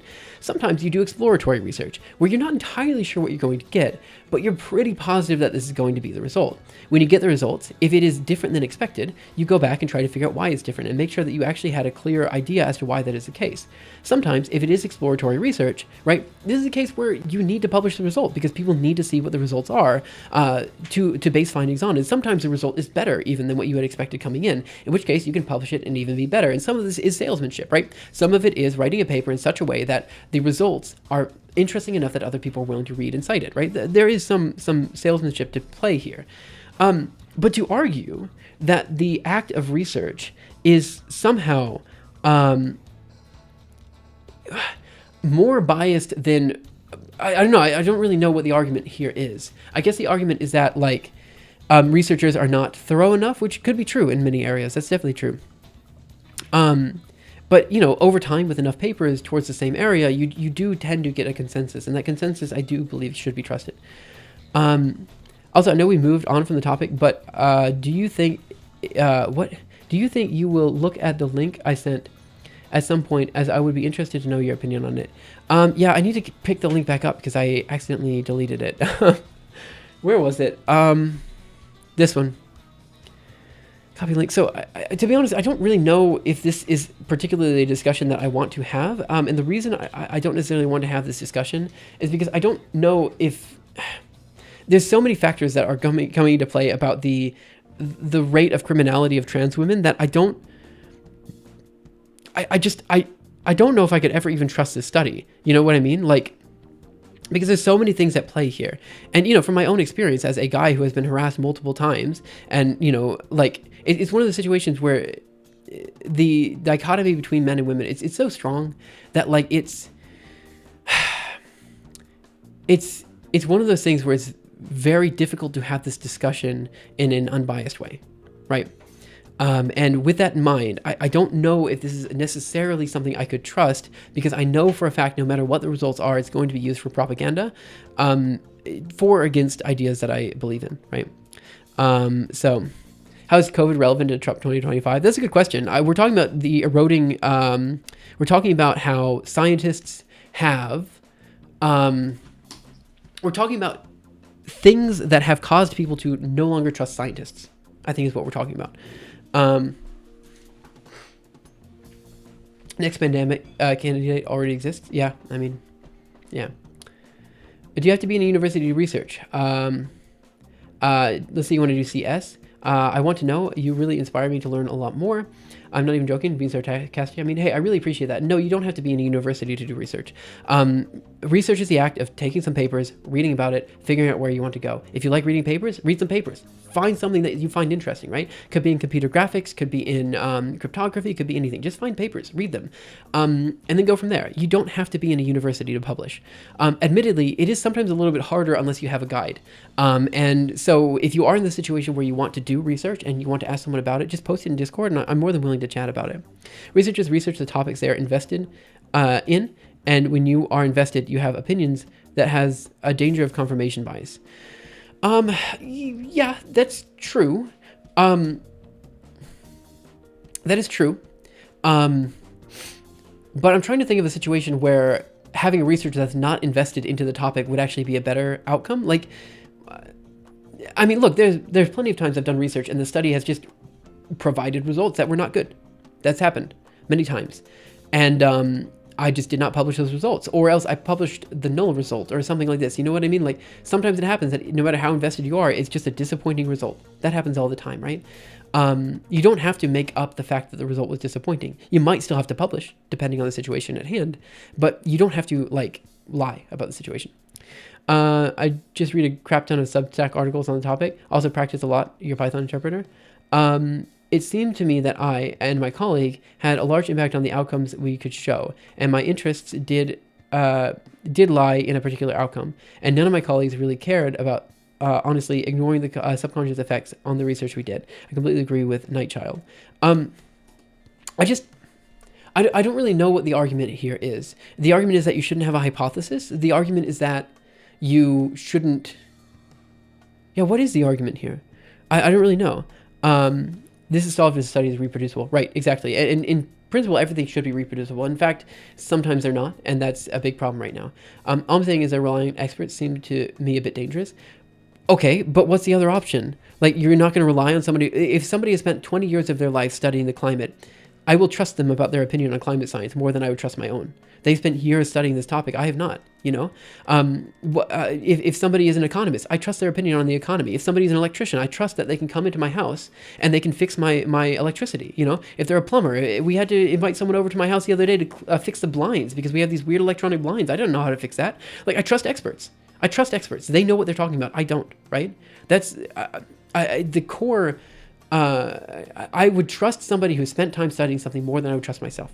I would like to know what they're doing. I'd like to learn more, but fundamentally, I cannot trust myself. I know that I'm an idiot, but other people could be smart, you know? Everything with a grain of salt, I agree. Even if people around you say it comes from expertise. Right. I do agree with that. Everything should be taken with a grain of salt.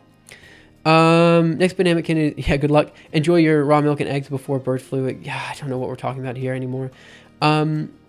Let's say you do some research and you want to publish and share for the world to see. I don't want to make a fool of myself either. Usually I see a lot of university publishing them. I'm not really in that world, so I don't understand how it works. So in general, formation of a paper is difficult, right? There's a reason that, people go through the PhD to do that very task. It's not easy. But if you are able to formulate a paper, there's nothing stopping you from submitting it to a journal and then having the journal go through the peer review process to ensure that the results are valid. Right. Now, does peer review actually ensure the results are valid? No, it just has a whole bunch of people in the area study it to make sure that it makes sense, right? That's what peer review is. It's a vibe check more than anything else. I think there should be more barriers to try and check but I think there should be more barriers to try to check for potential subconscious biases. What that would be or whether that is possible, I don't know. I agree with that. I don't know what that would look like either, but I do agree with that statement in general, right? Argument was about erosion in trust about researchers. Yeah, like this is the thing though. Like what the thing that bugs me about this argument is like there's a whole bunch of people who are like, oh yeah, I don't trust this guy because he's part of big academia. Like why don't you trust a professor? Like this guy spent his life studying this particular topic. Why don't you trust his opinion on anteaters? You know what I mean? Like that's his job. That's what he's been doing his whole life. He knows anteaters. Why wouldn't you trust that person? Like what? He's not getting paid any more than you are. He's getting paid less than more like normal electricians. You know what I mean? Like what? It's not like he's making a bunch of money off of this. You could argue he keeps his job because he's getting grant funding for this particular thing, but the grants are competitive. And the only reason the grant exists is because people are wanting it to be funded in the first place, right? You just said that you tend not to trust experts who research crime issues among transgender folks. That's fair because of the inherent bias of research projects. Yeah, I agree with this. I agree with that. I do agree with that statement. But I think what did I say to spurn that comment? I'm trying to remember. I think my view is that popular opinion should not entirely be based on the predominant view made by experts. But what could it be based on then? And there's a lot of money to be made in pharmacy that creates a bad incentive. That's true. This is also a true statement, right? Whenever I go to academia subreddits, all I see are horror stories where people with egos trying to screw with each other up. I want to believe that there are more people like in academia, but I have heard firsthand bad stuff from people too. Look, there's going to be bad people everywhere, and you have to realize that when you go to subreddits, like it's going to spawn a lot of drama. It's going to spawn a heck of a lot of drama. Like that's where people go for drama. They need somewhere to vent, and they can't vent with people around them, and so they're going to post on Reddit, right? Like, I mean, the stories are going to be like the craziest of the crazy stories because of that. You know what I mean? And certainly I have heard horror stories as well. And it is an active process to try to fix academia as it is right now, but it is still the best institution we have to generate fundamental research, right? He also pointed to all the confounding variables. I think, to be fair though, you are right. Like this particular thing, evidence and data on trans women's offending rates. The reason I don't trust this is because it's not a study. This though, I'd probably trust, right? This is an actual paper published in a journal, right? And so this is more trustable, right? Because it's an actual paper that I can read. You know what I mean? Like it's like a level of this. I don't know who these people are. I don't know who Rosa Friedman is. I don't know who Kathleen Stock is. I don't know who Alice Sullivan. I don't know these people either, but I can generally trust that it at least went through peer review, right? Or I can look at the journal and I can figure out what you know what I mean? Like there's, okay. I was in +1 though. For Pete's sake, +1 doesn't actually, so the problem with +1 is that +1 doesn't actually judge for impact. It just, and the peer review is kind of a little crappy. And so the only way you can trust +1 articles are if you have a consensus among a bunch of different +1 articles, which is of course something that I would only know because I've read these articles before and I understand the research literature. So fine, fair enough. I do understand that point, right? But this is sketch, a little sketch. I'm not saying that journals like +1 shouldn't exist. I think they should. But I believe that if it were to have gone through a more rigorous peer review phase, I would trust it more. You know what I mean?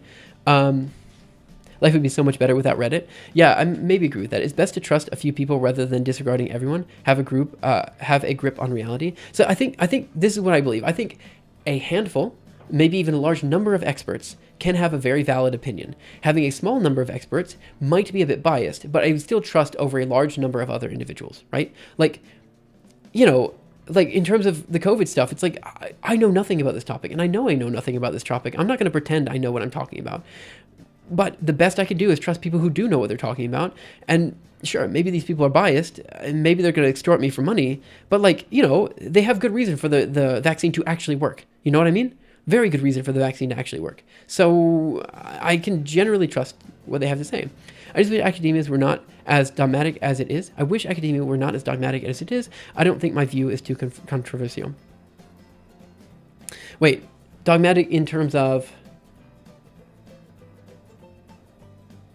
Yeah, maybe I need to learn more about that. But I also have to go right now. I have to hang up some clothes for laundry and stuff like that. Lots of people who know what they're talking about disagree with the mainstream mythology.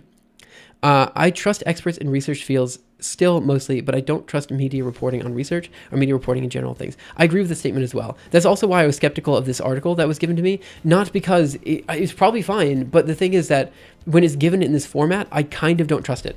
I want like actual studies from legitimate journals. You know what I mean? That's what I want.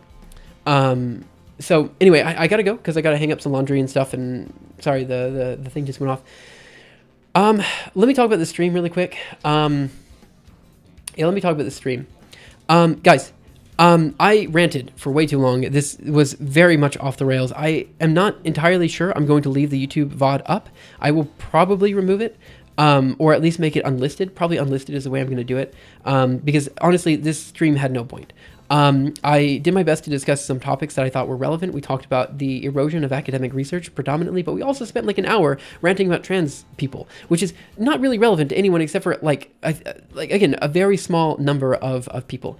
So with all that said, I don't know if this is worth keeping up. But what I will say is I do appreciate everyone being here, and I'm actively trying to think of ways in which I can engage more people with live streaming content in the future. It's just I don't know whether I want to make it a primary.